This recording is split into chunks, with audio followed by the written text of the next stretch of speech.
ನಂಬತಕ್ಕ ತಂದೆಯೇ, ನಿನ್ನನ್ನೇ ನಂಬಿರುವೆ. ನಂಬತಕ್ಕ ತಂದೆಯೇ, ನಿನ್ನನ್ನೇ ನಂಬಿರುವೆ. ನಿನ್ನನ್ನೇ ನಂಬಿರುವೆ. ನಂಬತಕ್ಕ ತಂದೆಯೇ, ನಿನ್ನನ್ನೇ ನಂಬಿರುವೆ. ನಾವು ನಂಬತಕ್ಕ ತಂದೆಯೇ. ಜೀವವೇ ಮಾರ್ಗವೇ, ಸ್ತುತಿಸುವೆನು ನಿನ್ನ ಹೊಗಳುವೆನು. ಜೀವವೇ ಮಾರ್ಗವೇ, ಸ್ತುತಿಸುವೆನು ನಿನ್ನ ಹೊಗಳುವೆನು. ನಿನ್ನ ಸಮ್ಮುಖದಿ ವಾಸಿಸುವೆ, ಸತ್ಯವೇ ಆಹಾರವು. ನಿನ್ನ ವಚನವ ನಾನು ಧ್ಯಾನಿಸುವೆ. ನಿನ್ನ ವಾಕ್ಯದಿ, ನಿನ್ನ ಮಾರ್ಗದರ್ಶನದಲ್ಲಿ, ನಿನ್ನ ಬೆಳಕಿನಲ್ಲಿ ನಾನು ಬದುಕುವೆನು. ಹಲ್ಲೆಲೂಯಾ.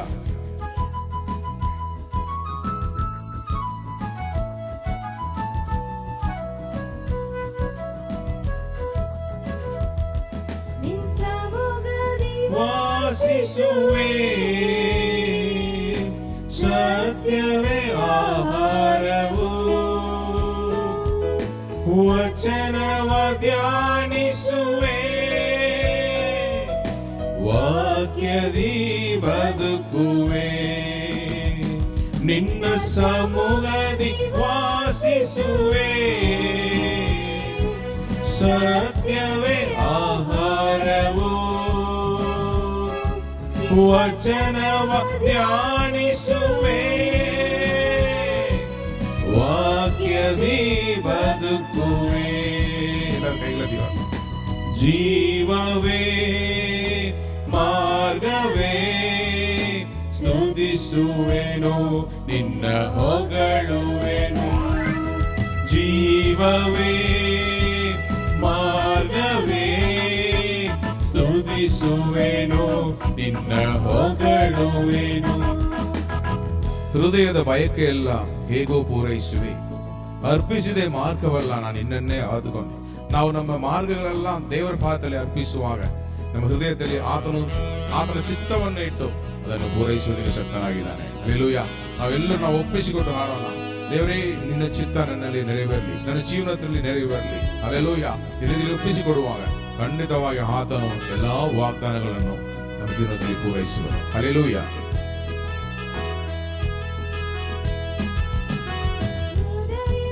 ಬಯಕೆಯಲ್ಲ ಹೇಗೋ ಪೂರೈಸುವೆ, ಅರ್ಪಿಸಿದೆ ಮಾರ್ಗವೆಲ್ಲ ನಿನ್ನನ್ನೇ ಆತುಕೊಂಡು. ಹೃದಯದ ಬಯಕೆಯಲ್ಲ ಹೇಗೋ ಪೂರೈಸುವೆ, ಅರ್ಪಿಸಿದೆ ಮಾರ್ಗವೆಲ್ಲ ನಿನ್ನನ್ನೇ ಆತುಕೊಂಡು. ಜೀವವೇ ಮಾರ್ಗವೇ, ಸ್ತುತಿಸುವೆನು ನಿನ್ನ ಹೊಗಳುವೆನು.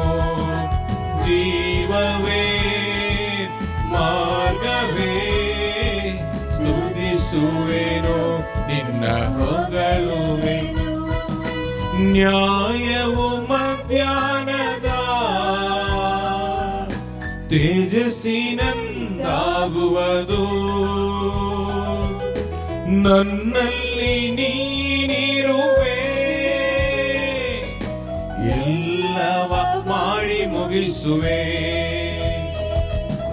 ನ್ಯಾಯವು ಮಧ್ಯಾಹ್ನದ ತೇಜಸ್ಸಿನಂದಾಗುವುದು. ನನ್ನಲ್ಲಿ ನೀನಿರುವೆ, ಎಲ್ಲವ ಮಾಡಿ ಮುಗಿಸುವೆ.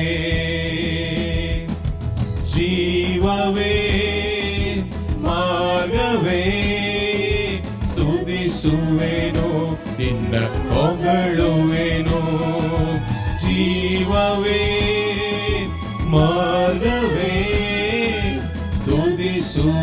ಹೊಗಳುವೆನು, ನಿನ್ನ ಹೊಗಳುವೆನು.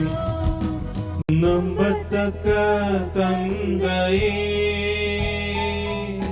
ನಿನ್ನನ್ನೇ ನಂಬಿರುವೆ. ನಂಬತಕ್ಕ ತಂದೆಯೇ, ನಿನ್ನನ್ನೇ ನಂಬಿರುವೆ. ನಿನ್ನನ್ನೇ ನಂಬಿರುವೆ. ನಂಬತಕ್ಕ ತಂದೆಯೇ, ನಿನ್ನನ್ನೇ ನಂಬಿರುವೆ. ನಾವು ನಂಬತಕ್ಕ ತಂದೆಯೇ.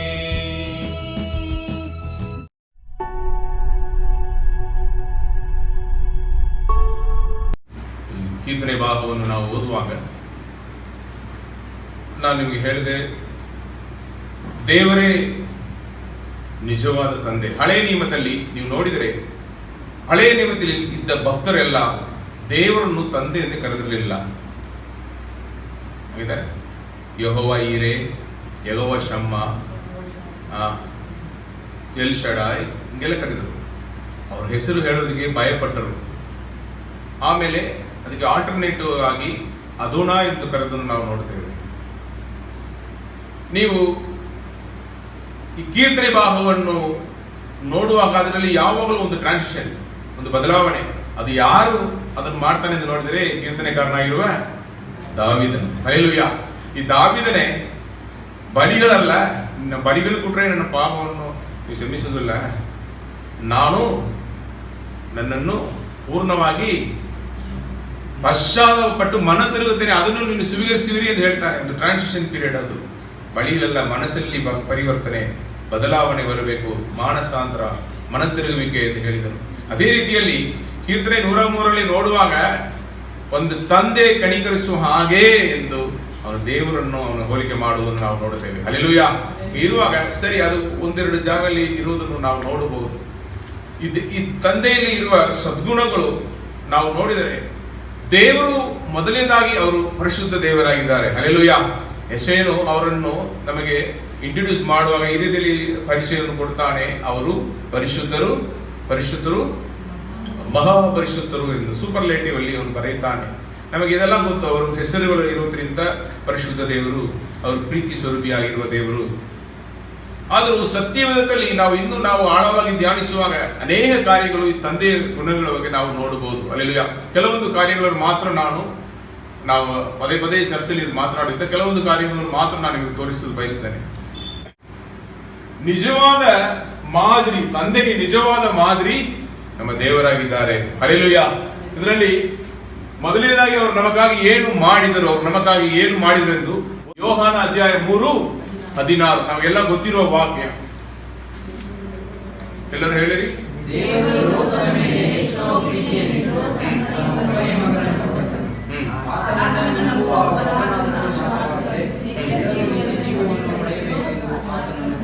ಹಲ್ಲೆಲೂಯಾ. ಮಗನನ್ನು ಕೊಟ್ಟನು.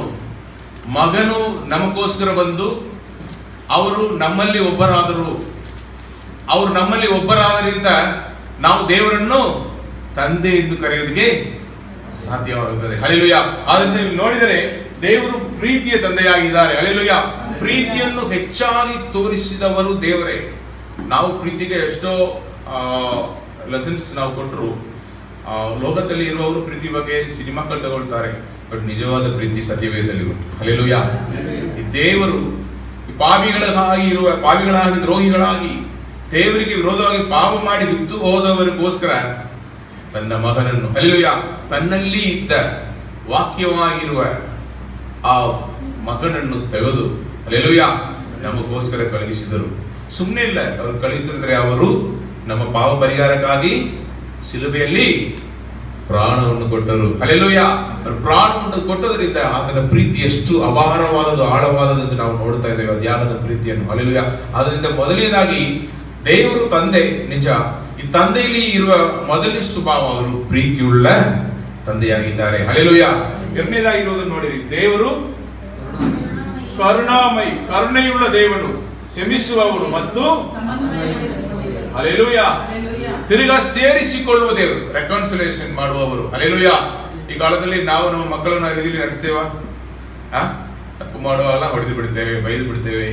ಕೆಲವು ಮನೆಗಳಲ್ಲಿ ಕೆಟ್ಟ ಮಾತೆಲ್ಲ ಬೈದು ಬಿಡ್ತಾರೆ. ಇರುವಾಗ ದೇವರು ಎಂತವರಾಗಿದ್ದಾರೆ ಎಂದು ನೀವು ನೋಡಿದರೆ, ಲೂಕನು ಬರೆದ ಸುವಾರ್ತೆ ಅಧ್ಯಾಯ 11 24 ನಾವು ನೋಡುವಾಗ ಅಲ್ಲಿ ಒಬ್ಬ ತಂದೆ ಇದ್ದಾರೆ. ಈ ತಂದೆಗೆ ಇಬ್ಬರು ಮಕ್ಕಳು, ಹಿರಿಯವನು ಕಿರಿಯವನು. ಆ ಕಿರಿಯವನು ಏನ್ ಮಾಡ್ತಾನೆ? ತಂದೆ ಬಳಿಗೆ ಬಂದು, ಸೊತ್ತಲ್ಲಿ ನನಗೆ ಸೇರಬೇಕಾಗಿರುವ ಭಾಗವು ನನಗೆ ಕೊಟ್ಬಿಡು, ನಾನು ಹೋಗ್ಬೇಕು.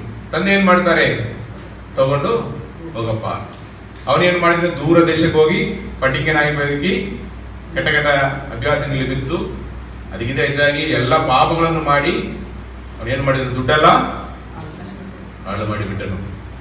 ಇವತ್ತು ಆ ದೇಶದಲ್ಲಿ ದೊಡ್ಡ ಬರಗಾಲ ಬಂತು. ಬರಗಾಲ ಬಂದ ಮೇಲೆ ಏನಾಗುತ್ತದೆ? ಮೊದಲು ಊಟ ಸಿಗಲ್ಲ, ಇವನಿಗೆ ಕೈಯಲ್ಲಿ ದುಡ್ಡು ಇಲ್ಲ, ಗದಿಗೇನಾಗಿಬಿಟ್ಟ. ಅದ್ರಲ್ಲಿ ಏನಂದ್ರೆ ಅಲ್ಲಿ ದೇಶದಲ್ಲಿ ಇರುವ ವ್ಯವಸಾಯಿ ಯಜಮಾನ ಬಳಿಗೆ ಹೋಗಿ ಕೆಲಸ ಕೇಳಿದನು. ಅವನು ಕೆಲಸ ಕೊಟ್ಟನು. ಏನ್ ಕೆಲಸ ಕೊಟ್ಟನು? ಹಂದಿ ಮೇಯಿಸುವ ಕೆಲಸ. ಮನೆಯಲ್ಲಿ ಯಜಮಾನನು 1, ಯಜಮಾನನು 2 ಈ ರೀತಿಯಲ್ಲಿ ಕಿರಿಯವನು ಇದ್ದರು. ಇವತ್ತು ತಂದೆ ಬಿಟ್ಟು ದೂರ ಹೋದ್ರಿಂದ ಅವನ ಗದಿ ಏನಾಯ್ತು? ಹಂದಿ ಮೇಯಿಸುವ. ಅಲ್ಲಿ ಊಟ ಸಿಕ್ಕಿದ ಇಲ್ಲ. ಹಂದಿಗಳು ತಿನ್ನೋದಕ್ಕೆ ಪ್ರಯಾಸ ಪಟ್ಟನು, ಅದು ಸಿಗ್ಲಿಲ್ಲ. ಆವಾಗ ಏನ್ ಬಂತು? ಬುದ್ಧಿ ಬಂತು. ಬುದ್ಧಿ ಬಂದ ಮೇಲೆ ಅವನು ಮನಸ್ಸಲ್ಲಿ ಪಶ್ಚಾತ್ತಾಪ ಪಟ್ಟು ಅವನು ಹೇಳಿದನು, ನನ್ನ ತಂದೆ ಬಳಿಗೆ ಹೋಗಿ, ಅಪ್ಪ, ನನ್ನ ಜೊತೆ ಇರೋದಕ್ಕೆ ಯೋಗ್ಯನಿಲ್ಲ, ನಾನು ನಿನಗೂ ವಿರೋಧವಾಗಿಯೂ ದೇವರ ವಿರೋಧವಾಗಿ ನಾನು ಪಾಪ ಮಾಡಿದೆ. ಇವತ್ತು ನನ್ನನ್ನು ಒಬ್ಬ ಆಳಾಗಿ ಸ್ವೀಕರಿಸ್ಕೋ ಎಂದು ಹೇಳಿದ್ರೆ ಅವನ ಮನಸ್ಸಿಗೆ ಅಂದ್ಕೊಂಡು ಹೋದನು. ತಂದೆಯಲ್ಲಿ ನಿಲ್ತಾ ಇದ್ದಾರೆ. ಈ ಮಗನು ದೂರದಿಂದ ಬರ್ತಾ ಇದ್ದಾನೆ. ಮಗ ಹೆಂಗಿದ್ದಾನೆ? ಒಳ್ಳೆ ಕೋಟ್ ಶೂಟ್ ಬೂಟ್ ಎಲ್ಲ ಹಾಕ್ಸ್ಕೊಂಡು ಹೋದವನು ಇವತ್ತು ಬಿಕ್ಕರಿ ತರ ಬರ್ತಾ ಇದ್ದಾನೆ, ಭಿಕ್ಷೆಗಾರನ ತರ, ವಾಸನೆ ಬರುವ ಡ್ರೆಸ್ಸು, ಪಕ್ಕದಲ್ಲಿ ಯಾರು ಓದುವಾಗಲ್ಲ. ತಂದೆ ದೂರದಿಂದ ನೋಡ್ತಾರೆ, ಕಣಿಗರ ಪಟ್ಟರು. ಹಲ್ಲೆಲೂಯಾ. ಓಡಿ ಹೋಗಿ ಅವನನ್ನು ಗೊರಲನ್ನು ಅಪ್ಪಿಕೊಂಡರು ನಾವು ನೋಡುತ್ತೇವೆ. ಅವನು ಆ ತಂದೆ ಮುಂದೆ ನನ್ನ ಪಾಪಗಳೆಲ್ಲವನ್ನು ಒಪ್ಕೊಂಡು ಅರಿಕೆ ಮಾಡ್ತಾನೆ. ನಾನು ನಿನಗೆ ವಿರೋಧವಾಗಿ, ಪರಲೋಕಕ್ಕೆ ವಿರೋಧವಾಗಿ ಪಾಪ ಮಾಡಿದೆ, ನನ್ನನ್ನು ಶ್ರಮಿಸಿ ಒಂದು ಹಾಳಾಗಿ ನನ್ನನ್ನು ಸೇರಿಸಿಕೊ. ಎಲ್ಲವನ್ನು ಹಾಳು ಮಾಡಿಬಿಟ್ಟು ಬಂದಿದ್ದೇನೆ, ನಾನು ಹಾಳಾಗಿ ಬಂದಿದ್ದೇನೆ, ನನ್ನನ್ನು ಸ್ವೀಕರಿಸಿಕೋ ಎಂದು ಹೇಳಿದ. ತಂದೆ ಅವನನ್ನು ಶ್ರಮಿಸ್ತಾನೆ. ಹಲ್ಲೆಲೂಯಾ. ಅವನ ಮನೆಗೆ ಕರ್ಕೊಂಡು ಹೋಗಿ ಆಳುಗಳಿಗೆ ಹೇಳಿ ಅವನಿಗೆ ಚೆನ್ನಾಗಿ ಸ್ನಾನ ಕೊಡಿಸಿ, ಒಳ್ಳೆ ಬಟ್ಟೆಯನ್ನು ಧರಿಸಿ, ತಿರ್ಗಿ ಅವನಿಗೆ ಏನೆಲ್ಲ ಸಿಗಬೇಕೋ ಬಂಗಾರದ ಎಲ್ಲ ಕೊಟ್ಟು ಅವನು ಬಂದ ದಿವಸದಲ್ಲಿ ಔತಣವನ್ನು ಸಿದ್ಧಪಡಿಸಿ ಅವನು ಆಚರಿಸಿದನ್ನು ನಾವು ನೋಡ್ತೇವೆ. ಹಲ್ಲೆಲೂಯಾ. ಅವನು ಕಿರಿಯ ಮಗನ ಒಂದು ಜಗಳ ಆಡ್ತಾನೆ. ನನಗೋಸ್ಕರ ನೀವು ಒಂದು ಕುರಿ ಕೂಡ ನೀವು ತಂದಿಲ್ಲ, ಇವನಿಗೋಸ್ಕರ ಇವನು ಎಲ್ಲ ತುಂಬಾ ಕೆಟ್ಟ ಮಾತುಗಳನ್ನ ಇವನು ಬೈದು, ಇಂಥವನಿಗೆ ನಿಮಗೆಲ್ಲ ಮಾಡುತ್ತಿಲ್ಲ ಹೇಳಿದ್ರು. ಇವನು ಕಳೆದು ಹೋದವನು ಮತ್ತೆ ತಿರುಗಿ ಬಂದಿದ್ದಾನೆ, ಅವನು ಸತ್ತು ಹೋದನು ಅಂತ ಅನ್ಕೊಂಡು ಇವತ್ತು ಜೀವಿತನಾಗಿ ಬಂದಿದ್ದಾನೆ. ಹಲ್ಲೆಲೂಯಾ. ಇರುವಾಗ ಅವ್ರು ಹೇಳಿದ್ರು, ಯೇಸು ಕರ್ತನು ಹೇಳಿದ ಸ್ವಾಮಿ, ಅದು ಯಾಕೆ ಹೇಳಿದರು? ಈ ರೀತಿಯಲ್ಲಿ ತಂದೆಯ ಪ್ರೀತಿ ಇದೆ. ಅವರು ನಾವು ದೂರ ಹೋದರು, ಪಾಪ ಮಾಡಿದರು, ಬಿತ್ತು ಹೋದರು, ಮನ ತಿರುಗಿ ಬಂದರೆ ಕೈ ಬಿಡುವುದಿಲ್ಲ ಅಂತ ಹೇಳಿದರು. ಮನ ತಿರುಗಿ ಬಂದರೆ ಕೈ ಬಿಡುವುದಿಲ್ಲ. ಅದೇ ರೀತಿಯಲ್ಲಿ ಸರಿ, ನೀನು ಆಡುಗಳಲ್ಲಿ ಒಬ್ಬನಾಗಿರೋದು ಹೇಳಿಲ್ಲ, ಮಗನಾಗಿ ಸ್ವೀಕರಿಸಿಕೊಂಡ್ರು. ಹಲ್ಲೆಲೂಯಾ. ಸೆಕೆಂಡ್ ಚಾನ್ಸ್ ಕೊಟ್ಟರು. ಆ ರೀತಿಯಲ್ಲಿ ಕಣಿಕರವುಳ್ಳ ದೇವರು. ಎಂತಹ ತಂದೆಯವರು? ಕಣಿಕರವುಳ್ಳ, ಶ್ರಮಿಸುವ ಮತ್ತೆ ಪಾಪಗಳನ್ನು ಶ್ರಮಿಸಿ ಮರದ ಬಿಟ್ಟು ಸೇರಿಸಿಕೊಳ್ಳುವ ತಂದೆಯಾಗಿದ್ದಾರೆ. ಇದು ಶ್ರೇಷ್ಠವಾದ ಗುಣ. ಆದ್ದರಿಂದ ನಾನು ಅದನ್ನು ಆರಿಸಿಕೊಂಡಿದ್ದೇನೆ. ಸಂರಕ್ಷಣೆ ಮಾಡ್ತಾರ? ಹೌದು, ಅವರು ಸಂರಕ್ಷಣೆ ಮಾಡುವವರೇ. ಹಲ್ಲೆಲೂಯಾ. ಅವರು ಇಸ್ರೇಲ್ ಜನರಿಗೆ ತಂದೆಯಾಗಿದ್ದರು.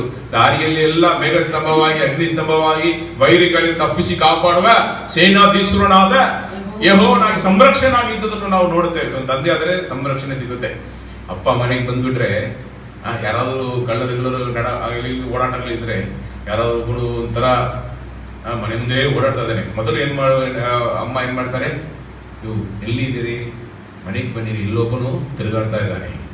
ಡ್ಯಾಡಿ ಮನೆ ಒಳಗಡೆ ಬಂದ ಮೇಲೆ ಮಕ್ಕಳಿಗೆಲ್ಲ ಒಂದು ಧೈರ್ಯ ಬರುತ್ತೆ, ಡ್ಯಾಡಿ ಬಂದ. ಹಲ್ಲೆಲೂಯಾ. ಹಲ್ಲೆಲೂಯಾ. ಆ ರೀತಿಯಲ್ಲಿ ದೇವರು ನಮ್ಮೊಂದಿಗೆ ಇದ್ದಾರೆ.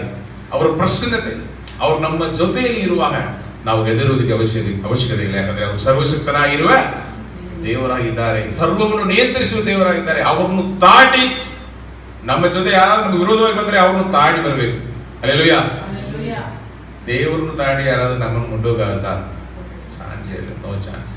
ಆದ್ರಿಂದ ಆ ರೀತಿಯಲ್ಲಿ ಅವರು ನಮಗೆ ಸಂರಕ್ಷಕನಾಗಿ, ಕಣಿಕರುಳ್ಳವನಾಗಿ, ಪಾಪಗಳನ್ನು ಕ್ಷಮಿಸುವನಾಗಿ ನಮ್ಮನ್ನು ತಿರುಗ ಸ್ವೀಕರಿಸಿಕೊಂಡು ಒಂದು ನೂತನ ಜೀವನವನ್ನು ಕೊಡುವಂತ ತಂದೆಯಾಗಿದ್ದಾರೆ. ಹಲ್ಲೆಲೂಯಾ. ಆಮೇಲೆ ದೇವರೇ ನಮ್ಮ ಜೀವನವನ್ನು ಪ್ರತಿದಿನ ನಡೆಸುತ್ತಾನೆ. ಹಲ್ಲೆಲೂಯಾ. ಇದು ಹೆಂಗೆ? ನೀವು ಅದರಲ್ಲಿರುವ ವಾಕ್ಯ ಭಾಗವನ್ನು ಓದ್ರಿ. ನಾನು ಈ ವಾಕ್ಯ ಭಾಗವನ್ನು ನಿನ್ನೆ ರಾತ್ರಿ ಓದುವಾಗ I got a new perspective. ಈ ತಂದೆ ದಿವಸಕ್ಕೆ ಇದು ಒಂದು ಪ್ರಸಂಗ ಸಾಕು ಎಂದು ನಾನು ಯೋಚನೆ ಮಾಡಿದೆ. ಆದರೂ ಅದು ಸಾಲದು, ಅದನ್ನು ಸೇರಿಸಿಕೊಳ್ಳೋಣ. ಇನ್ನೊಂದು ದಿವಸದಲ್ಲಿ ಅದನ್ನು ನಾವು ಸೆಪರೇಟ್ ಆಗಿ ಮಾಡಿಕೊಳ್ಳೋಣ. ಹಲ್ಲೆಲೂಯಾ. ಇವತ್ತು ನೀವು ನೋಡ್ರಿ, ಆ ವಾಕ್ಯಭಾಗವನ್ನು ತಗೊಂಡು ಹೋದ್ರಿ. ಮತ್ತಾಯನು ಬರೆದ ಸುವಾರ್ತೆ ಅಧ್ಯಾಯ 6, ಆ ಕರ್ತನ ಪ್ರಾರ್ಥನೆ. ಆದುದರಿಂದ ನೀವು ಹೀಗೆ ಪ್ರಾರ್ಥನೆ ಮಾಡತಕ್ಕದ್ದು, ಪರಲೋಕದಲ್ಲಿರುವ ನಮ್ಮ ತಂದೆಯೇ. ಹಲ್ಲೆಲೂಯಾ. ಇಲ್ಲಿ ಕ್ರಿಸ್ತ ಯೇಸು ದೇವರನ್ನು ತಂದೆಯಾಗಿ ಇಂಟ್ರೊಡ್ಯೂಸ್ ಮಾಡ್ತಾರೆ. ಹಲ್ಲೆಲೂಯಾ. ಅದು ತನಕ ಯೋಹಾನನು ಅವರ ಶಿಷ್ಯರಿಗೆಲ್ಲ ಪ್ರಾರ್ಥನೆ ಹೇಳಿಕೊಟ್ಟಿದ್ದಾನೆ. ಅಲ್ಲಿ ಯೆಹೋವನು ಅದೋನ ಎಂದು ಹೇಳಿಕೊಟ್ಟಿರ್ತಾನೆ. ಇವತ್ತು ಶಿಷ್ಯರೆಲ್ಲ ಬಂದು ಹೇಳ್ತಾರೆ, ನಮಗೆ ಯೋಹಾನನಿಗೆ ಶಿಷ್ಯರಿಗೆ ಅವನು ಹೇಳಿಕೊಟ್ಟ ಹಾಗೆ ನಮಗೂ ಪ್ರಾರ್ಥನೆ ಹೇಳಿಕೊಡಿರಿ. ಆವಾಗ ಯೋಹಾನ ಶಿಷ್ಯರ ಇದೆಲ್ಲ ನಮಗೆ ಗೊತ್ತು, ಇದೆಲ್ಲ ನಾವು ಎಲ್ಲ ಕಲ್ಕೊಂಡು ಬಂದಿದೆ. ಯೇಸು ಕರ್ತನು ಈ ಪ್ರಾರ್ಥನೆಯನ್ನು ಹೇಳಿಕೊಡುವಾಗ ಅವರು ಪ್ರಾರಂಭಿಸೋಣ ಅಂತ ಹೇಳಿಬಿಟ್ಟು ಒಂದು ಸ್ಟಾರ್ಟಿಂಗ್ ಕೊಡ್ತಾರೆ. ಪರಲೋಕದಲ್ಲಿ ಇರುವ ನಮ್ಮ ತಂದೆಯೇ, ಇನ್ನು ಮುಂದೆ ಅವರು ನಿಮ್ಮ ತಂದೆಯಾಗಿದ್ದಾರೆ. ಹಲ್ಲೆಲೂಯಾ. ಎಷ್ಟು ದೊಡ್ಡ ವಾಕ್ಯ. ನಾವು ಧನ್ಯರು. ಹಲ್ಲೆಲೂಯಾ. ಹೊಸ ನಿಯಮದಲ್ಲಿರುವ ನಾವು ಧನ್ಯರು. ಹಳೆ ನಿಯಮದಲ್ಲಿ ಯಾರು ದೇವರನ್ನು ತಂದೆಯನ್ನು ಕರೆದಿರಲಿಲ್ಲ. ಬಟ್ ನಮಗೆ ಸಿಕ್ಕಿರೋ ವಾಕ್ಯ ಗೊತ್ತಾ? ದೇವರೇ ನಮಗೆ ತಂದೆಯಾಗಿದ್ದಾರೆ. ಹಲ್ಲೆಲೂಯಾ. ದೇವರೇ ನಮಗೆ ತಂದೆಯಾಗಿದ್ದಾರೆ. ನಮ್ಮ ಮನೆಯಲ್ಲಿ ತಂದೆಯೇ ಹೀರೋ. ಬಟ್ ಇಲ್ಲಿ ನೋಡಿದರೆ ಲೋಕವನ್ನು ಸೃಷ್ಟಿ ಮಾಡಿ ಅದನ್ನು ನಿಯಂತ್ರಿಸುವ, ಅದನ್ನು ರಕ್ಷಿಸುವ ಸರ್ವಶಕ್ತನಾಗಿರುವ ಸಾರ್ವಭೌಮ ನಮ್ಮ ಫಾದರ್. ಹಲ್ಲೆಲೂಯಾ. ನಾವು ಎಷ್ಟೋ ಸಾರಿ ರೋಗಗಳು ಬರುವಾಗ, ಕಷ್ಟಗಳು ಬರುವಾಗ ಹೆದರ್ತೇವೆ. ನಾನು ಹೇಳ್ತೇನೆ, ಸರ್ವವನ್ನು ಸೃಷ್ಟಿ ಮಾಡಿ ಅದನ್ನು ನಿಯಂತ್ರಿಸುವ ಆ ದೇವರೇ ನಮ್ಮ ತಂದೆ. ಯಾಕೆ ನಾವು ಹೆದರಬೇಕ್ರಿ? ಹೆದರುವುದಕ್ಕೆ ಅವಶ್ಯಕತೆ ಇಲ್ಲ. ಹಲ್ಲೆಲೂಯಾ. ಒಂದೊಂದು ಹೆಜ್ಜೆಯನ್ನು ನಾನು ಮಿನಿಸ್ಟ್ರಿಯಲ್ಲಿ ಇಡುವಾಗ ನನಗೆ ದೊಡ್ಡದಾಗಿ ಸಪೋರ್ಟ್ ಎಲ್ಲದೂ ಸಿಗ್ತಾ ಇಲ್ಲ. ಆಧಾರ ಸ್ತಂಭಗಳು ಯಾರು ಇಲ್ಲ. ಸೇವಕರ ಜೊತೆಯಲ್ಲಿ ನಿಲ್ಲುವರು ಬಹಳ ಕಡಿಮೆ. ಇರುವಾಗ ಒಂದೊಂದು ಹೆಜ್ಜೆ ನಾವು ಮುಂದೆ ಇಡುವಾಗ ದೇವರು ತಂದೆಯಾಗಿರುವುದರಿಂದ ನಾವು ಧೈರ್ಯವಾಗಿ ಹೋಗ್ತಾ ಇದ್ದೇವೆ. ಹಲ್ಲೆಲೂಯಾ. ಅಪ್ಪ ಇದ್ದಾರೆ, ನೋಡಿಕೊಳ್ತಾರೆ. ಅಪ್ಪ ಇದ್ದಾರೆ, ನೋಡಿಕೊಳ್ತಾರೆ. ಒಂದೊಂದು ಸೋಲುಗಳು ಬರುವಾಗ, ಒಂದೊಂದು ಸಾರಿ ಬಿದ್ದು ಹೋಗುವಲ್ಲ, ಇಲ್ಲಿ ನನ್ನ ಜೀವನ ಮುಗಿದು ಹೋಗುವುದಿಲ್ಲ, ನನ್ನ ತಿರುಗಾ ಎತ್ತಿ ನಿಲ್ಲಿಸುವುದ ನಂಬಿಕೆ. ಎಷ್ಟೋ ಸಾರಿ ಹಾಗೆ ನನಗೆ ಸಹಾಯ ಮಾಡಿದ್ರು, ನಮಗೆ ಸಹಾಯ ಮಾಡಿದ್ರು.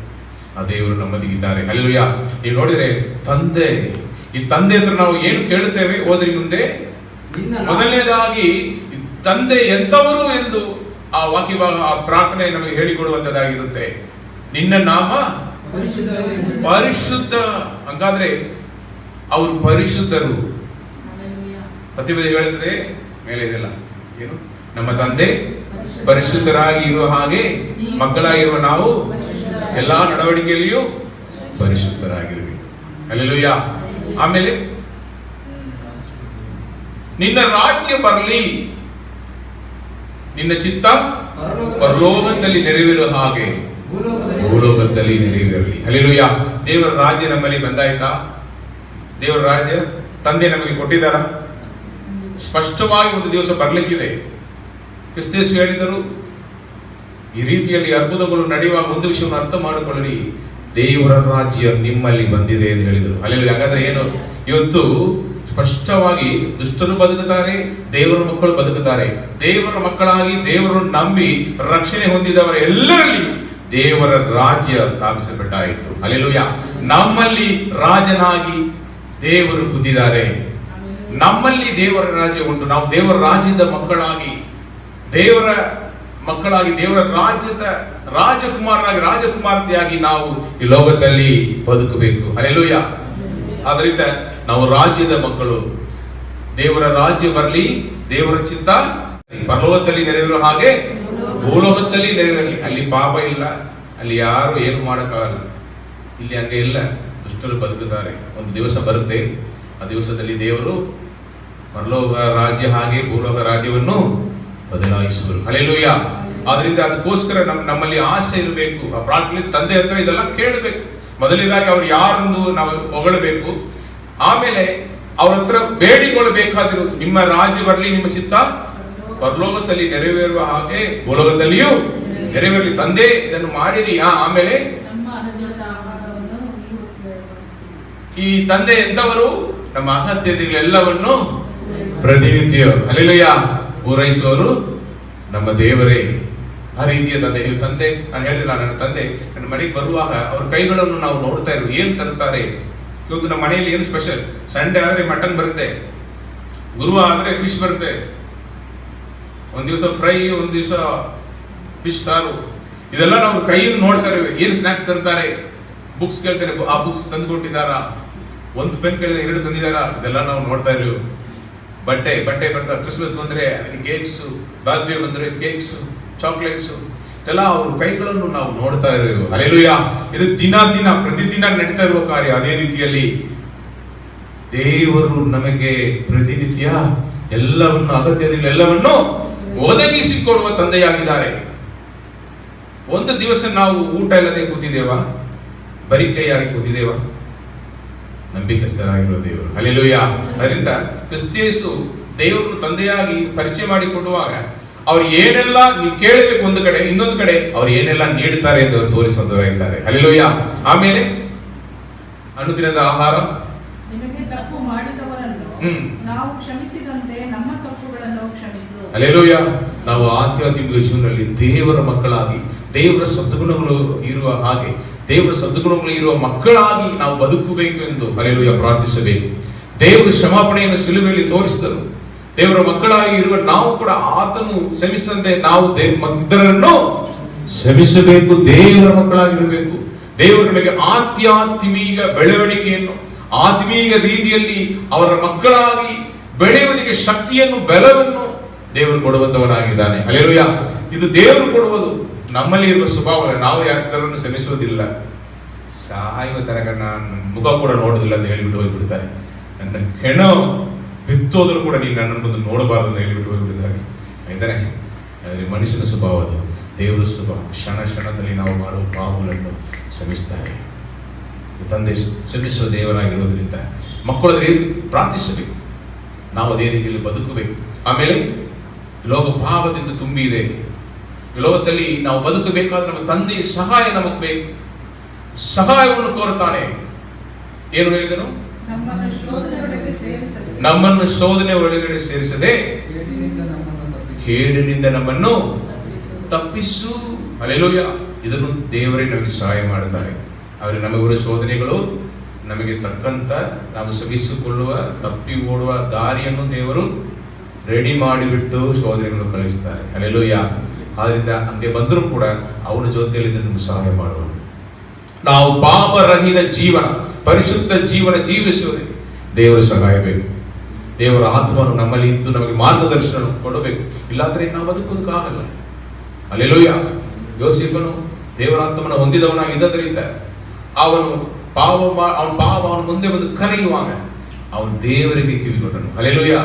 ದೇವರಿಗೆ ಕಿವಿಗೊಟ್ಟು ಪಾಪವನ್ನು ಬಿಟ್ಟು ದೂರ ಓಡುವುದನ್ನು ನೋಡ್ತೇವೆ. ಅಲ್ಲಿ ದೇವರ ಅಭಿಷೇಕ, ದೇವರ ಸಹಾಯ ಇಲ್ಲದಿದ್ದರೆ ಅವನು ಮನುಷ್ಯನಾಗಿ ಅವನು ಬಿದ್ದು ಹೋಗಿರುತ್ತಿದ್ದನು. ಅದರಿಂದ ಈ ತಂದೆ ನಮ್ಮನ್ನು ನಾವು ಆತ್ಮೀಯ ಜೀವನದಲ್ಲಿ ನಾವು ಬೆಳವಣಿಗೆ ಹೊಂದುವುದು, ಪಾಪರಹಿತ ಜೀವನ, ಪರಿಶುದ್ಧರಾಗಿ ಜೀವಿಸುವುದು ನಮಗೆ ಸಹಾಯ ಮಾಡುವಂತನಾಗಿದ್ದಾನೆ. ಹಲ್ಲೆಲೂಯಾ. ಯಾರು ಪರಿಶುದ್ಧನಾಗಿ ಬದುಕಿ ಪರಿಪೂರ್ಣತೆ ಹೊಂದುತ್ತಾರೋ ಅವರು ಪರಲೋಕ ರಾಜ್ಯದಲ್ಲಿ ಹೋಗಿ ಸೇರುತ್ತಾರೆ. ಹಲ್ಲೆಲೂಯಾ. ಈ ರೀತಿಯಲ್ಲಿ ನಮ್ಮ ಜೀವನದಲ್ಲಿ ಪರಲೋಕದಲ್ಲಿ ಇರುವ ನಮ್ಮ ತಂದೆ ಭೂಲೋಕದಲ್ಲಿ ನಾವು ಹೆಂಗೆ ಬದುಕಿ ತಿರುಗ ಪರಲೋಕದಲ್ಲಿ ಬಂದು ಸೇರಬೇಕು ಎಂದು ಆ ರೀತಿಯಲ್ಲಿ ನಮ್ಮನ್ನು ನಡೆಸುವಂತ ಒಳ್ಳೆಯ ತಂದೆಯಾಗಿದ್ದಾರೆ. ಹಲ್ಲೆಲೂಯಾ. ಆದ್ರಿಂದ ಈ ಒಂದು ನಡೆಸುವಿಕೆ ಇದ್ದರೆ ಸಾಕು, ನಾವು ಈ ಲೋಕದಲ್ಲಿ ಜಯಶಾಲಿಗಳಾಗಿ ಬದುಕುವೆವು. ನಮ್ಮ ಅಗತ್ಯತೆಲ್ಲ ಪೂರೈಸುವ ಆತ್ಮಿಕ ಬೆಳವಣಿಗೆಯನ್ನು ಕೊಡ್ತಾರೆ. ಪಾಪಗಳಿಗೆ ದೂರ ಇರುವುದಕ್ಕೆ ಸಹಾಯ ಮಾಡ್ತಾರೆ. ಪಾಪಗಳು ದೂರವಾಗಿರುವವರಿಗೆ ದೇವರ ಸಹಾಯ ಹೆಚ್ಚಾಗಿರುತ್ತೆ. ಅವರು ಎಲ್ಲಾ ಕಾರ್ಯಗಳು ಜಯಶಾಲಿಗಳಾಗಿರುವುದು. ಹಲ್ಲೆಲೂಯಾ.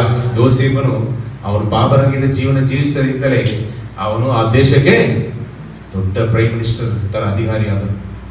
ಅದರಿಂದ ದೇವರು ನಮ್ಮನ್ನು ಆ ರೀತಿಯಲ್ಲಿ ನಡೆಸುವರು. ನಂಬುತ್ತೀರಾ? ಈ ರೀತಿಯ ತಂದೆ ನಮಗಿದ್ದಾರೆ. ಅವರ ತಂದೆ ಹಾಗೆ ನಾವು ಬದುಕಬೇಕು. ಹಲ್ಲೆಲೂಯ. ಇದು ಮೊದಲನೇ ಭಾಗ. ಎರಡನೇದಾಗಿ,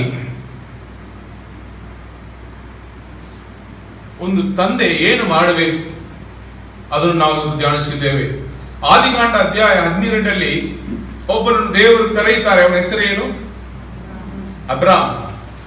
ಈ ಅಬ್ರಾಮ್ ಎಷ್ಟು ವಯಸ್ಸಲ್ಲಿ ದೇವರು ಕರೆದರು? 70, 75. ಕೆಲವೊಂದು ಜನರು 70 ಹೇಳ್ತಾರೆ. ಅವನು ಅದು ದೇವರಿಗೆ ವಿಧೇಯರಾಗೋದು ಸ್ಟಾರ್ಟ್ ಮಾಡಿದ್ದು 75 ಹೇಳ್ತಾರೆ. ಆದರೂ ದೇವರನ್ನು ಕರೆದವನು ಏನು ಹೇಳಿದರು? ಓದ್ಬೋದ? ಆದಿಕಾಂಡ ಅಧ್ಯಾಯ. ಆಗಲಾತನು ನಿನಗೆ ಪ್ರಿಯನಾಗಿರುವ ಒಬ್ಬನೇ ಮಗನನ್ನು ಯೆಹೋವನು ಅಬ್ರಾಮನಿಗೆ, ನೀನು ಸ್ವದೇಶವನ್ನು, ಬಂಧು ಬಳಗವನ್ನು, ತಂದೆಯ ಮನೆಯನ್ನು ಬಿಟ್ಟು ನಾನು ತೋರಿಸುವ ದೇಶಕ್ಕೆ ಹೊರಟು ಹೋಗು. ನಾನು ನಿನ್ನನ್ನು ದೊಡ್ಡ ಜನಾಂಗವಾಗುವಂತೆ ಮಾಡಿ ಆಶೀರ್ವದಿಸಿ ನಿನ್ನ ಹೆಸರನ್ನು ಪ್ರಖ್ಯಾತಿಗೆ ತರುವೆನು. ನೀನು ಆಶೀರ್ವಾದ ನಿಧಿಯಾಗುವಿ. ನಿನ್ನನ್ನು ಹರಸುವವರನ್ನು ಹರಸುವೆನು, ನಿನ್ನನ್ನು ಶಪಿಸುವವರನ್ನು ಶಪಿಸುವೆನು. ನಿನ್ನ ಮೂಲಕ ಭೂಲೋಕದ ಎಲ್ಲಾ ಕುಲದವರಿಗೂ ಆಶೀರ್ವಾದ ಉಂಟಾಗುವುದು ಎಂದು ಹೇಳಿದನು. ಹಲ್ಲೆಲೂಯಾ. ಅವನಿಗೆ ವಿಧೇಯನಾದನ, ಹೋದನ. 4 ಏನು ಹೇಳ್ತದೆ? ಯೆಹೋವನು ಹೇಳಿದ ಮೇರೆಗೆ ಅಬ್ರಹಾಮನು ಹೋದನು, ಲೋಟನು ಸಂಗಡ ಹೋದನು. ಹಲ್ಲೆಲೂಯಾ. ದೇವರು ಹೇಳಿದ ಮೇರೆಗೆ ಯೆಹೋವನು ಅವರ ಆಜ್ಞೆಯನ್ನು ಪಾಲಿಸಿದನು. ಹಲ್ಲೆಲೂಯಾ. ಅವ್ರ ಮಾತಿಗೆ ವಿಧೇಯರಾದ. ಅದೇನು ಅಂದ್ರೆ ಏನು? ಅವ್ರು ಹೇಳುವುದನ್ನು ಹಂಗೆ ಮಾಡು. ಹೊರಟು ಹೋದ್ರೆ ಹೋಗ್ಬಿಡು. ಅವನ ಜೀವನವನ್ನು ದೇವರು ಆಶೀರ್ವದಿಸಿದ. ಅದಕ್ಕೆ ಮುಂಚೆ 75 ವಯಸ್ಸಲ್ಲಿ ವಾಗ್ದಾನವನ್ನು ಪಡ್ಕೊಂಡವನು 100 ವಯಸ್ಸುವರೆಗೆ ಅವನು ಮಗು ಇಲ್ಲದೆ ಇದ್ದನು. ಒಂದೊಂದು ಸ್ಥಳದಲ್ಲಿ ಅವನು ಕಾನಾನ್ ದೇಶದಲ್ಲಿ ಅವನು ಕಾಲಿಟ್ಟು ಅವನು ಗೂಢರಾಗಿ ಇರುವ ಸ್ಥಳಗಳೆಲ್ಲ ಯಜ್ಞವೇದಿಯನ್ನು ಕಟ್ಟಿಸಿ ಅವನಲ್ಲಿ ಬಲಿಗಳನ್ನು ಸಮರ್ಪಿಸಿ ದೇವರನ್ನು ಆರಾಧಿಸಿದನು. ಹಲ್ಲೆಲೂಯಾ. ಹಳೆಯ ನಿಯಮದಲ್ಲಿ ದೇವರನ್ನು ಆರಾಧಿಸುವ ರೀತಿ ಅವ್ರು ಏನ್ ಮಾಡ್ತಾರೆ? ಯಜ್ಞವೇದಿಯನ್ನು ಕಟ್ಟಿಸಿ ಬಲಿಗಳನ್ನು ಸಮರ್ಪಿಸಿ, ನಾವು ಪಾಪಿಯಾಗಿರುವ ಮನುಷ್ಯರು ಈ ಬಲಿಗಳನ್ನು ನೀವೇನು ಮಾಡಬೇಕು? ಸ್ವೀಕರಿಸಬೇಕು ಎಂದು ಪ್ರಾರ್ಥಿಸುವಾಗ ಆಕಾಶದಿಂದ ಅಗ್ನಿ ಇಳಿದು ಬಂದು, ಬೆಂಕಿ ಇಳಿದು ಬಂದು ಅದನ್ನು ದಹಿಸಿ ಬಿಡುತ್ತೆ. ಈ ರೀತಿಯಲ್ಲಿ ದೇವರು ಪಾಪಗಳನ್ನು ಕ್ಷಮಿಸಿ ಮನುಷ್ಯರನ್ನು ಪ್ರತಿನಿತ್ಯ ನಡೆಸುವಂತವರಾಗಿದ್ದರು. ಅಬ್ರಹಾಮನು ಎಲ್ಲೆಲ್ಲ ಹೋದನೋ ಅಲ್ಲೆಲ್ಲ ದೇವರೊಂದಿಗೆ ಅನ್ಯೋನ್ಯತೆಯಲ್ಲಿ ಆರಾಧನೆ ಮಾಡುವನು. ಈ ರೀತಿಯಲ್ಲಿ ಬಲಿಗಳನ್ನು ಸಮರ್ಪಿಸಿ ಆರಾಧನೆ ಮಾಡುವನಾಗಿದ್ದನು. ಮೊದಲನೇದಾಗಿ ಅವನ ಜೊತೆಯಲ್ಲಿ ಬರ್ತಾ ಇರುವ ಅವನ ಕುಟುಂಬದಲ್ಲಿ ಇರುವ ಅವನ ತಂದೆ ಅವನಿಗೆ ದೊಡ್ಡ ತಡೆಯಾಗಿದ್ದನು. 6ರಲ್ಲಿ ಅವನು ತೀರಿ ಹೋದನು. ಅವನಲ್ಲಿ ತೀರಿ ಹೋದ ಮೇಲೆ ಇವನು ಹೊರಡುತ್ತಾನೆ. ಕಾನಾನ್ ದೇಶದಲ್ಲಿ ಬರುವಾಗ ಕೂಡ ಅವನ ಸಂಬಂಧಿಕನಾದ ಲೋಟನು, ಈ ಲೋಟನ ಜೊತೆಯಲ್ಲಿ ಬರ್ತಾ ಇದ್ದಾನೆ. ಅಬ್ರಹಾಮನು ದೊಡ್ಡ ಶ್ರೀಮಂತನಾಗಿ ಐಶ್ವರ್ಯವಂತನಾಗಿದ್ದನು. ಕುರಿದನಗಳು ಹೆಚ್ಚಾಗಿತ್ತು, ಕೆಲಸ ಮಾಡುವವರು ಹೆಚ್ಚಾಗಿದ್ದರು. ಇರುವಾಗ ಅಲ್ಲಿ ಇವ್ರ ಕುರುಬರಿಗೂ ಅವ್ರ ಕುರುಬರ ಮಧ್ಯದಲ್ಲಿ ಜಗಳ ಆಯಿತು. ದೇವರು ಹೇಳಿದರು, ಅವನನ್ನು ಕಳುಹಿಸಿಕೊಡು, ಬೇರ್ಪಡಿಸ್ತೇನೆ ನಾನು. ದೇವರು ಅವನನ್ನು ಅಗಲಿಸಿ ಲೋಟನಿಗೆ, ನೀನು ಆಸೆ ಪಡುವ ಜಾಗಕ್ಕೆ ಹೋಗುವುದು ಹೇಳುವಾಗ ಸೋದೋಮ್ ಗೊಮೋರವನ್ನು ಆರಿಸಿಕೊಂಡು ಹೋಗಿಬಿಟ್ಟನು. ಅಬ್ರಹಾಮನಿಗೆ ಭಯ. ಅದು ತುಂಬಾ ಒಳ್ಳೆಯ ಸ್ಥಳವಾಗಿತ್ತು ನೋಡೋದಕ್ಕೆ. ಅಬ್ರಹಾಮನ ಮನಸ್ಸಲ್ಲಿ ಭಯ, ಅಯ್ಯೋ ಒಳ್ಳೆ ಸ್ಥಳವನ್ನು ನೀವು ಆರಿಸಿಕೊಂಡಿದ್ದಾನಲ್ಲ. ಬಟ್ ನೀವು ನಿಜವನ್ನು ನೀವು ಸತ್ಯವೇದದಲ್ಲಿ ನೋಡಿದರೆ ಬರುವ ದಿವಸಗಳಲ್ಲಿ ಸೋದೋಮ್ ಗೊಮೋರ ಪಾಪದಿಂದ ತುಂಬಿದರಿಂದ ದೇವರು ಆ ಸ್ಥಳವನ್ನು ಅಳಿಸುವುದಕ್ಕೆ ಬರುವಾಗ, ಬೆಂಕಿಯಿಂದ ಅದನ್ನು ನಾಶ ಮಾಡೋಕೆ ಬರುವಾಗ ಅವನನ್ನು ಕಾಪಾಡೋದಕ್ಕೆ ಯಾರು ಹೋಗ್ಬೇಕಾಯ್ತು? ಅಬ್ರಹಾಮನೇ ಹೋಗಬೇಕಾಯ್ತು. ಹಲ್ಲೆಲೂಯಾ.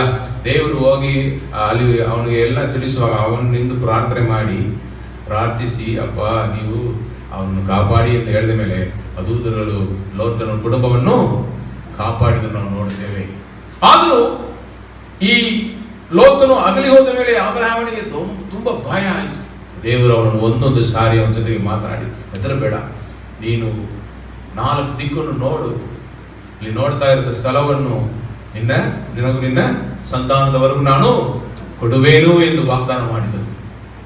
ಈ ರೀತಿಯಲ್ಲಿ 75 ವರ್ಷಗಳಲ್ಲಿ ವಾಗ್ದಾನವನ್ನು ಹೊಂದಿಕೊಂಡ ಅಬ್ರಹಾಮನು ಒಂದೊಂದು ವರ್ಷವನ್ನು ಹಾದು ಹೋಗುವಾಗ ಭಯ ಇತ್ತು. ಅವನಲ್ಲಿ ನಂಬಿಕೆಯನ್ನು ಹುಟ್ಟಿಸಿದವರು ನಂಬಿಕೆಯಲ್ಲಿ ಬೆಳೆಸ್ತಾ ಬಂದರು. ಕೆಲವೊಂದು ಸಂದರ್ಭಗಳಲ್ಲಿ ಅವನು ಹೆಂಡತಿ ಹೇಳಿದ ಮಾತನ್ನು ಕೇಳಿ ಅಲ್ಲಿ ಕೆಲಸದವಳಾಗಿದ್ದ ದಾಸಿಯಾಗಿದ್ದ ಹಾಗಾರನ ಮುಖಾಂತರ ಒಂದು ಮಗವನ್ನು ಅವನು ಎತ್ತುಕೊಂಡನು, ಹೊಂದಿಕೊಂಡನು. ಅವನ ಹೆಸರೇನು? ದೇವರು ಹೇಳಿದರು, ಇವನಲ್ಲ, ನಾನು ಸಾರಳ ಮುಖಾಂತರನೇ ನಾನು ಮಗುವನ್ನು ಕೊಡುವನು, ನಂಬು ಎಂದು ಹೇಳಿದರು. ಆ ರೀತಿಯಲ್ಲಿ ದೇವರು ಒಂದೊಂದು ಹೆಜ್ಜೆಯಲ್ಲಿ ಅವನು ಬೇರೆ ದೇಶಗಳಲ್ಲಿ ಹೋಗಿ ಇರುವಾಗ ಕೂಡ ಅವನು ಭಯಪಟ್ಟು ತನ್ನ ಸ್ವಂತ ಹೆಂಡತಿಯನ್ನು ತಂಗಿಯಿಂದ ಹೇಳುವಾಗ ಕೂಡ ಆ ಅರಸನು ಅವನ ಹೆಂಡತಿಯನ್ನು ಅರಣ್ಮನೆಗೆ ಕರ್ಕೊಂಡು ಹೋಗಿಬಿಟ್ಟನು. ಆಮೇಲೆ ಗೊತ್ತಾಯ್ತು ಇವನು ಹೆಂಡತಿ ಇಲ್ಲ. ಹೆಂಗೆ ದೇವರು ಅರಣ್ಮನೆಯಲ್ಲಿ ಇರುವ ಎಲ್ಲ ಜನಾಂಗದ ಮೇಲೂ ಅರಸನ ಕುಟುಂಬದ ಮೇಲೆಯೂ ಕೈ ಹಾಕಿದರು, ಬಾಧಿಸಿದರು ವಾದಗಳಿಂದ. ಆವಾಗ ಒಂದ್ಸಾರಿ ನೋಡಿದ, ಅಪ್ಪ ನಿಮಗೆ ಸುಳ್ಳು ಹೇಳಿಬಿಟ್ಟಲ್ಲಪ್ಪ ಅಂತ ಹೇಳಿ ಹೆಂಡತಿಯನ್ನು ಕರ್ಕೊಂಡು ಹೋಗುವುದು ಕಳಿಸಿ. ಈ ರೀತಿಯಲ್ಲಿ ದೇವರು ಸಂರಕ್ಷಣಾಗಿ ಒಳ್ಳೆಯ ತಂದೆಯಾಗಿ ಅವನಿಗೆ ಎಲ್ಲವನ್ನ ಅಗತ್ಯವನ್ನು ಪೂರೈಸಿ ಅವನಿಗೆ ಮನನೊಂದು ಬಿದ್ದು ಹೋಗುವಾಗಲ್ಲ ದೇವರು ಅವನ ಜೊತೆಯಲ್ಲಿ ಮಾತನಾಡಿ ಅವನು ಬಲಪಡಿಸಿ ಅವನ ಜೊತೆಗೆ ಒಡಂಬಡಿಕೆ ಮಾಡಿಕೊಂಡು ಒಡಂಬಡಿಕೆ ಮಾಡಿಕೊಂಡು ಅವರು ಅಲ್ಲಿ ಅವನಿಗೆ ವಾಗ್ದಾನಗಳನ್ನು ಕೊಟ್ಟರು. ಈ ಮನೆಯಲ್ಲಿರುವ ಕೆಲಸದವನ ಮಗನೇ ವಾರಸುದಾರನಾಗುತ್ತಾನೆ ಎಂದು ಅವನು ಭಯಪಡುವಾಗ ಕೂಡ ದೇವರನ್ನು ಕರೆದು ಅವನ ಜೊತೆಗೆ ಒಡಂಬಡಿಕೆ ಮಾಡಿಕೊಳ್ತಾರೆ, ಸುನ್ನತಿ ಮಾಡಿಸಿಕೊಳ್ಳೋದು ಕೇಳ್ತಾರೆ, ಆಮೇಲೆ ವಾಗ್ದಾನಗಳನ್ನು ಕೊಡ್ತಾರೆ, ಇಳಿದು ಅವನು ಮನೆಗೆ ಬರುತ್ತಾರೆ, ಮಾತನಾಡಿ ಬಲಪಡಿಸ್ತಾರೆ. ನೆಕ್ಸ್ಟ್ ವರ್ಷ ನಾನು ಬರುವಾಗ ನಿನ್ನ ಕೈಯಲ್ಲಿ ಒಂದು ಮಗು ಇರುವುದು ಎಂದು ದೇವರು ವಾಗ್ದಾನ ಕೊಟ್ಟ. ಹಾಗೆ 100 ವಯಸ್ಸಲ್ಲಿ ಅವನಿಗೆ ಒಂದು ಮಗುವನ್ನು ಕೊಟ್ಟು ಆಶೀರ್ವದಿಸಿದರು. ಯಾಕೆ ಈ ರೀತಿಯಲ್ಲಿ ಕೊರತೆಗಳನ್ನು ದೇವರು ನಮ್ಮ ಜೀವನದಲ್ಲಿ ಅನುಭವಿಸಿದ್ದಾರೆ ಎಂದು ನೀವು ಕೇಳಬಹುದು. ಕೊರತೆಗಳು ಇಲ್ಲದಿದ್ದರೆ ದೇವರು ಯಾರು, ಅವರು ಎಷ್ಟು ನಮ್ಮ ಮೇಲೆ ಪ್ರೀತಿ ಇಟ್ಟಿರ್ತಾರೆ ಎಂದು ನಾವು ಗ್ರಹಿಸಿಕೊಳ್ಳೋದಕ್ಕೂ ಅರ್ಥ ಮಾಡಿಕೊಳ್ಳೋಕ್ಕಾಗಲ್ಲ. ನಾವಾಗಿ ಬದುಕು ಬಾಳೆಲ್ಲ ನನ್ನ ಕೈ ಪ್ರಯಾಸವೇ ಎಂದು ಮನುಷ್ಯನು ತನ್ನನ್ನೇ ಹೊಗಳಿಕೊಳ್ತಾನೆ. ಈ ಬದುಕು ಬಾಳಿನ ಡಂಬ ಬಂದುಬಿಡುತ್ತೆ. ಆದ್ದರಿಂದ ಮನುಷ್ಯನನ್ನು ಯಾವಾಗಲೂ ದೇವರು ಆರಿಸಿಕೊಳ್ಳುವಾಗ ಅವರಿಗೆ ಕೊರತೆ ಇಟ್ಟು ಬರಿಕೆಯಾಗಿ ಮಾಡಿ ಆಮೇಲೆ ಎಲ್ಲವನ್ನು ಕೊಟ್ಟು ಹೆಚ್ಚಾಗಿ ನಿಲ್ಲಿಸುವಾಗ ಹೇಳ್ತಾನೆ, ಇದು ದೇವರ ಕಡೆಯಿಂದ ಬಂದಿರುವ ಆಶೀರ್ವಾದಗಳು. ಹಲ್ಲೆಲೂಯ. ಆಶೀರ್ವಾದಗಳು ಸಿಕ್ಕಿದ ಮೇಲೆ ಏನಾಯಿತು, ಇವನಿಗೆ ಮಗುವನ್ನು ಕೊಟ್ಟರು. ಈ ಮಗು ಕೊಟ್ಟ ಮೇಲೆ ಈ ಅಬ್ರಹಾಮನ ಜೀವನ ಸ್ವಲ್ಪ ಬದಲಾಯಿತು. ಅವನು ಯಾವಾಗಲೂ ದೇವರೊಂದಿಗೆ ಅನ್ಯೋನ್ಯತೆಯಲ್ಲಿ ಬೆಳೀತಾ ಇದ್ದ ಈ ಒಂದು ಅಬ್ರಹಾಮನು ಮಗು ದೊಡ್ಡವನಾಗಿ ಬೆಳೆದು ಒಂದು 12-15 ವರ್ಷ ಆಯಿತು. ಈ ಒಂದು ಹುಡುಗನಾಗಿ ಆಗಿಬಿಟ್ಟ ಈ ಮಗನ ಜೊತೆಗೆ ಆಟ ಆಡ್ತಾ ಇದ್ದಾನೆ. ಬಹಳವಾದ ಪ್ರೀತಿ, ದೇವರೊಂದಿಗೆ ಇರುವ ಅನ್ಯೋನ್ಯತೆ ಹಂಗೇ ಕಡಿಮೆ ಆಯಿತು. ದೇವರು ನಮ್ಮನ್ನು ಆಶೀರ್ವದಿಸಬೇಕು, ಈ ಆಶೀರ್ವಾದಗಳು ನಮ್ಮಲ್ಲಿ ನೆಲೆಗೊಂಡಿರಬೇಕು ಹಂಗೆ ನಾವು ಆಸೆ ಪಟ್ಟರೆ ನಾವು ದೇವರು ಕೊಟ್ಟಿರುವ ಆಶೀರ್ವಾದಗಳನ್ನು ಪ್ರೀತಿಸುವುದನ್ನು ಬಿಟ್ಟು ನಾವು ದೇವರನ್ನು ಪ್ರೀತಿಸಬೇಕು. ಹಲ್ಲೆಲೂಯಾ. ನಾವು ಕೆಲವು ಸಾರಿ ನಮಗೆ ಸಿಕ್ಕಿರುವ ಆಶೀರ್ವಾದಗಳಿಗೆ ಜಾಸ್ತಿ ಗಮನ ಕೊಟ್ಟು ಯಾರು ಆಶೀರ್ವಾದ ಕೊಟ್ಟರೋ ಅವರನ್ನು ನಾವು ಮರೆತು ಬಿಡ್ತೇವೆ. ಇಲ್ಲಿ ಅಬ್ರಹಾಮನ ಕಥೆ ಹಂಗೆ ಆಯಿತು. ಅವನು ತುಂಬಾ ದೇವರು ಬಿಟ್ಟ ದೂರ ಹೋಗಿದ ಒಂದು ಪರಿಸ್ಥಿತಿ ಆಗಿರುವಾಗ 22ನೇ ಅಧ್ಯಾಯದಲ್ಲಿ ದೇವರ ಅಬ್ರಹಾಮನ ಕರೆದರು. ಯಾರಾದರೂ ಓದ್ರಿ. ಈ ಸಂಗತಿಗಳು ಆದ ಮೇಲೆ ದೇವರು ಅಬ್ರಹಾಮನನ್ನು ಪರಿಶೋಧಿಸಿದನು. ಹೇಗೆಂದರೆ ಆತನು ಅವನನ್ನು ಅಬ್ರಹಾಮನೇ ಎಂದು ಕರೆಯಲು ಅವನು ಇಗೋ ಇದ್ದೇನೆ ಅಂದನು. ಆಗಲಾತನು ನಿನಗೆ ಪ್ರಿಯನಾಗಿರುವ ಒಬ್ಬನೇ ಮಗನು, ನಿನಗೆ ಪ್ರಿಯನಾಗಿರುವ. ಒಂದು ಕಾಲದಲ್ಲಿ ನಾನೇ ನಿನಗೆ ಪ್ರಿಯನಾಗಿದ್ದೆ. ಇವತ್ತು ನಿನಗೆ ಪ್ರಿಯನಾಗಿರುವುದು ಯಾರು? ನಾನು ಕೊಟ್ಟಿರುವ ಆಶೀರ್ವಾದ. ನನ್ನನ್ನೇ ಪ್ರಿಯನೇ ಎಂದು ಕರೆದೆ. ಇವತ್ತು ಪ್ರಿಯನೇ ಎಂದು ಕರೆಯುವುದು ಯಾರನ್ನು? ನನ್ನ ಮಗನನ್ನು. ಕರೆ ಬೇಡ ಅಂತ ಹೇಳಲ್ಲ, ಬಟ್ ನನ್ನನ್ನು ಪ್ರಿಯನಿಗೆ ಕರೆ ಅಂತ ಹೇಳಿದ್ರು ಅಷ್ಟೇ ನೀವು. ಅಲ್ಲೆಲ್ರಿಯ ಬಟ್ ಇವನೇನು ಮಾಡಿದ? ಅವನು ತುಂಬಾ ಪ್ರೀತಿಸಿ ದೇವರು ಬಿಟ್ಟ, ದೂರ ಹೋಗಿಬಿಟ್ಟ. ಆವಾಗ ದೇವರು ಹೇಳ್ತಾರೆ, ನಿನಗೆ ಪ್ರಿಯನಾಗಿರುವ ನಿನ್ನ ಮಗನನ್ನು, ನಿನ್ನ ಮಗನಾದ ಈಸಾಕನನ್ನು ತೆಗೆದುಕೊಂಡು ಮೋರಿಯಾ ದೇಶಕ್ಕೆ ಹೋಗಿ. ಅರ್ಥವಾಯ್ತಾ? ನಿಮಗೆ ಒಂದು ವಿಷಯ ಅರ್ಥವಾಗಬೇಕು. ಅವನು ಊರು ಪಟ್ಟಣದಲ್ಲಿ ಇರುವಾಗ ಆ ಒಂದು ಪಟ್ಟಣದಿಂದ ದೇವರು ಹೇಳ್ತಾರೆ, ನಾನು ತೋರಿಸುವ ಕಾನಾನ್ ದೇಶಕ್ಕೆ ಹೋಗುದು. ಅವನು ವಿಧೇಯನಾದ, ನಂಬಿ ವಿಧೇಯನಾದ. ಈ ವಿಧೇಯತೆ ನಮ್ಮ ಜೀವನದಲ್ಲಿ ಆಶೀರ್ವಾದ ಹೊಂದಿದ ಮೇಲೆ ನೆಲೆಗೊಂಡಿರಬೇಕು. ಏನು ಹೇಳಿದ್ರು ಮಾಡಬೇಕು. ನಾವು ಕೆಲವು ಸರಿ ಜ್ಞಾನ ಬುದ್ಧಿ ತಿಳಿವಳಿಕೆಗಳ ಜಾಸ್ತಿ ಬಂದ್ಬಿಟ್ಟು ಒಳ್ಳೇದು ಕೆಟ್ಟದ್ದು ಗೊತ್ತಾದ ಆಯ್ತಲ್ಲ ಅಂತ ಹೇಳಿದಲ್ಲ, ಆ ರೀತಿಯಲ್ಲಿ ನಾವು ದೇವರ ಮೇಲೆ ನಂಬಿಕೆ ಇಡುವುದಿಲ್ಲ, ನಾವಾಗಿ ಮಾಡಿಕೊಳ್ಳುವ ಪ್ರಯತ್ನಗಳನ್ನು ಮಾಡ್ತಾ ಇರುವೆವು. ಆದ್ರಿಂದ ಇಲ್ಲಿ ಮೊದಲನೇದಾಗಿ ದೇವರು ಹಿಡಿಯೋದು, ಅವನು ಪ್ರೀತಿಸ್ತಾ ಇರುವ ಮಗನು, ನಾನು ಕೊಟ್ಟಿರುವ ಆಶೀರ್ವಾದ, ಈ ಪ್ರೀತಿಸ್ತಾ ಇರುವ ಮಗನನ್ನು ತಗೊಂಡು ಇವತ್ತು ನಾನು ಹೇಳುವ ಹಾಗೆ ನಾನು ತೋರಿಸುವ ಜಾಗಕ್ಕೆ ಹೋಗು. ಹಲ್ಲೆಲೂಯಾ. ಎಲ್ಲಿ ಅವನು ಅಲ್ಲಿ ಮಾಡದ ಹೇಳಿಲ್ಲ. ದೇವರು ಹೇಳ್ತಾರೆ, ನಮ್ಮ ಒಬ್ಬನೇ ಮಗನಾದ ಈಸಾಕನ್ನು ತೆಗೆದುಕೊಂಡು ಮೋರಿಯಾ ದೇಶಕ್ಕೆ ಹೋಗಬೇಕು. 3 ದಿವಸದ ಪ್ರಯಾಣ. ಹಲ್ಲೆಲೂಯಾ. 3 ದಿವಸದ ಪ್ರಯಾಣ, 3-5 ದಿವಸಗಳು ಬರುತ್ತೆ. ಆ ಪ್ರಯಾಣ ಮಾಡಿಕೊಂಡು ಹೋಗಬೇಕು. ಹೋಗಿ ಏನು ಮಾಡಬೇಕು? ಅಲ್ಲಿ ಅವನನ್ನು ನಾನು ಕೇಳುವ ಒಂದು ಬೆಟ್ಟದ ಮೇಲೆ ಸರ್ವಾಂಗ ಹೋಮವಾಗಿ ಅರ್ಪಿಸಬೇಕು. ಇದು ನಮ್ಮ ಹಿಂದೆ ಆಗುತ್ತಾ? ನಮಗೆ ದೇವರು ಹೇಳಿದ್ರೆ ಮಾಡ್ತೇವ? ಮಾಡಲ್ಲ. ಹೋಗಪ್ಪ, ದೇವರು ಶಬ್ದವೇ ಇಲ್ಲ, ಇದು ಬೇರೆ ಏನೋ ಶಬ್ದ ಬರ್ತಾ ಇದೆ, ಬೇರೆ ಚಾನೆಲ್ ಇದು, ಸೈತಾನ ನೀನು ಹೇಳ್ತಾ ಇದ್ದಾನೆ, ಹೇಳಿಬಿಡಬೇಕು. ಬರೀ ಇಲ್ಲಿಗೆ ನೋಡಿದರೆ ಅವನು ದೇವರ ಮಾತಿಗೆ ಅವನು ಕಿವಿ ಕೊಡುತ್ತಾನೆ. ದೇವರೊಂದಿಗೆ ಅವನು ನಡೆಯೋದ್ರಿಂದ ಅವರ ಶಬ್ದ ಏನಿದೆ ಅವನಿಗೆ ಗೊತ್ತು. ಅದರಿಂದ ದೇವರೇ, ನಾನು ದೇವರನ್ನು ಬಿಟ್ಟು ತುಂಬ ದೂರ ಹೋಗಿಬಿಟ್ಟೆ, ನನ್ನ ಆಶೀರ್ವಾದವನ್ನು ದೇವರು ಕೊಟ್ಟಿರುವ ದೇವರಿಗಿಂತ ಹೆಚ್ಚಾಗಿ ನಾನು ಪ್ರೀತಿಸಿಬಿಟ್ಟೆ. ಇವತ್ತು ಏನೋ ದೇವರು ನನ್ನನ್ನು ಪರೀಕ್ಷೆ ಮಾಡ್ತಾ ಇದ್ದಾರೆ, ಅವ್ರು ಹೇಳುವುದನ್ನು ಅದೇ ರೀತಿಯಲ್ಲಿ ಅವನು ಮಾಡುವುದಕ್ಕೆ ತನ್ನನ್ನು ಒಪ್ಪಿಸಿಕೊಂಡನು. ಹಲ್ಲೆಲೂಯಾ. 3 ದಿವಸಗಳ ಯಾತ್ರೆ ಹೆಂಗೆ ಹೋದನು? ಹೋದ್ರಿಮ್ಮ. ಬೆಳಗ್ಗೆ ಅಬ್ರಹಾಮನು ಎದ್ದು ಕತ್ತೆಗೆ ತಡಿ ಹಾಕಿಸಿ ಯಜ್ಞಕ್ಕೆ ಬೇಕಾದ ಕಟ್ಟಿಗೆಯನ್ನು ಒಡಿಸಿ ತನ್ನ ಸೇವಕರಲ್ಲಿ 2 ತನ್ನ ಮಗನಾದ ಇಸಾಕನನ್ನು ಕರೆದುಕೊಂಡು ದೇವರು ಹೇಳಿದ ಸ್ಥಳಕ್ಕೆ ಹೊರಟನು. ಹಲ್ಲೆಲೂಯಾ. ಶಾರಳಿಗೆ ಬೈ ಹೇಳಿದನ? ಯಾಕೆ ಹೇಳಿಲ್ಲ? ಸಾರ್ಲಿಗೆ ಯಾಕೆ ಹೇಳಿಲ್ಲ? ಕೆಲಸ ಇರಲಿಲ್ಲ. ಹಲ್ಲೆಲೂಯಾ. ಆದ್ರಿಂದ ತಪ್ಪು ನಾನೇ ಮಾಡಿರುವುದು. ಯಾಕಂದ್ರೆ ಹೆಚ್ಚಾಗಿ ದೇವರೊಂದಿಗೆ ಅನ್ಯೋನ್ಯದಲ್ಲಿ ನಡೆದವನು ಯಾರು? ಅಬ್ರಹಾಂ. ಮನೆಯಲ್ಲಿ ಅವನು ತಂದೆ. ಇವತ್ತು ತಂದೆ ಅಂತಸ್ತನ್ನು ಹೊಂದಿದವನು. ಅವನೇ ದೇವರೊಂದಿಗೆ ನಡೆಯುವನಾಗಿದ್ದನು. ಅವನೇ ಅವಳಿಗೆ ದೇವರನ್ನು ತೋರಿಸಿದವನು, ಒಂದು ಮಾದರಿಯಾಗಿ ಬದುಕಿದವನು ಕೂಡ ಇರುವಾಗ ಇವತ್ತು ತಾನು ಮಾಡಿದ ತಪ್ಪನ್ನು ತಾನೇ ಸರಿಪಡಿಸಿಕೊಳ್ಳೋಕ್ಕೋಸ್ಕರ ಒಂದು ಸಿದ್ಧನಾಗಿ ತನ್ನ ಮಗನನ್ನು ಕರ್ಕೊಂಡು ಬೇಕಾದೆಲ್ಲ ವಸ್ತುಗಳನ್ನು, ಸೇವಕರನ್ನು ಜೊತೆಯಲ್ಲಿ ಅವನು ಕರ್ಕೊಂಡು ಹೋಗುತ್ತಾನೆ. ಮುಂದೆ ಹೋದ್ರಿ. 3ನೆಯ ದಿನದಲ್ಲಿ ಅಬ್ರಹಾಮನು ಕಣ್ಣೆತ್ತಿ ನೋಡುವಾಗ ಆ ಸ್ಥಳವು ದೂರದಲ್ಲಿ ಕಾಣಿಸಲು ಅವನು ತನ್ನ ಸೇವಕರಿಗೆ, ನೀವು ಇಲ್ಲೇ ಕತ್ತೆಯ ಬಳಿಯಲ್ಲಿರಿ, ನಾನು ನನ್ನ ಮಗನು ಅಲ್ಲಿಗೆ ಹೋಗಿ ದೇವಾರಾಧನೆ ಮಾಡಿಕೊಂಡು ನಿಮ್ಮ ಬಳಿಗೆ ತಿರುಗಿ ಬರುತ್ತೇವೆ. ಹಲ್ಲೆಲೂಯಾ. ನೋಡಿ, ದೇವರು ನೋಡಿಕೊಳ್ಳುತ್ತಾನೆ ಎಂದು ಅಬ್ರಹಾಮನಿಗೆ ದೇವರಲ್ಲಿ ಅಪಾರ ನಂಬಿಕೆ ಇತ್ತು.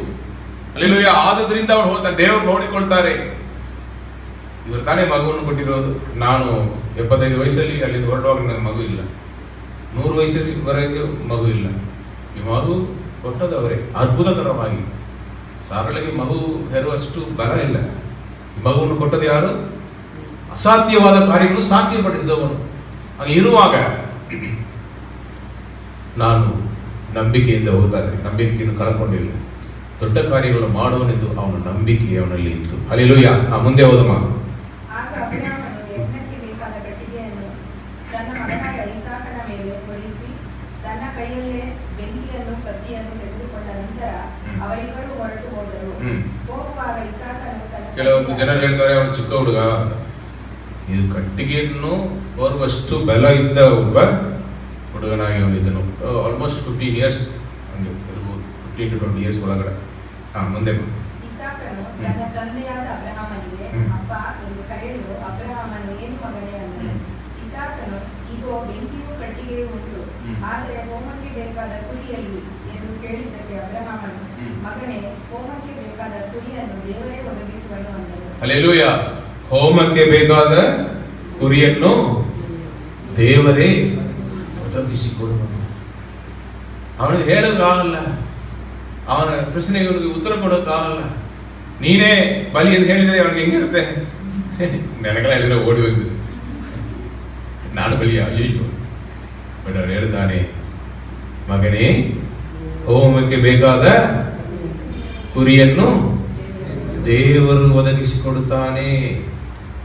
ಆ 3 ದಿವಸ ಯಾತ್ರೆಯಲ್ಲಿ, ಪ್ರಯಾಣದಲ್ಲಿ ಎಷ್ಟು ಕಣ್ಣೀರು ಬಿಟ್ಟಿರಬಹುದು ಅಬ್ರಹಾಮ.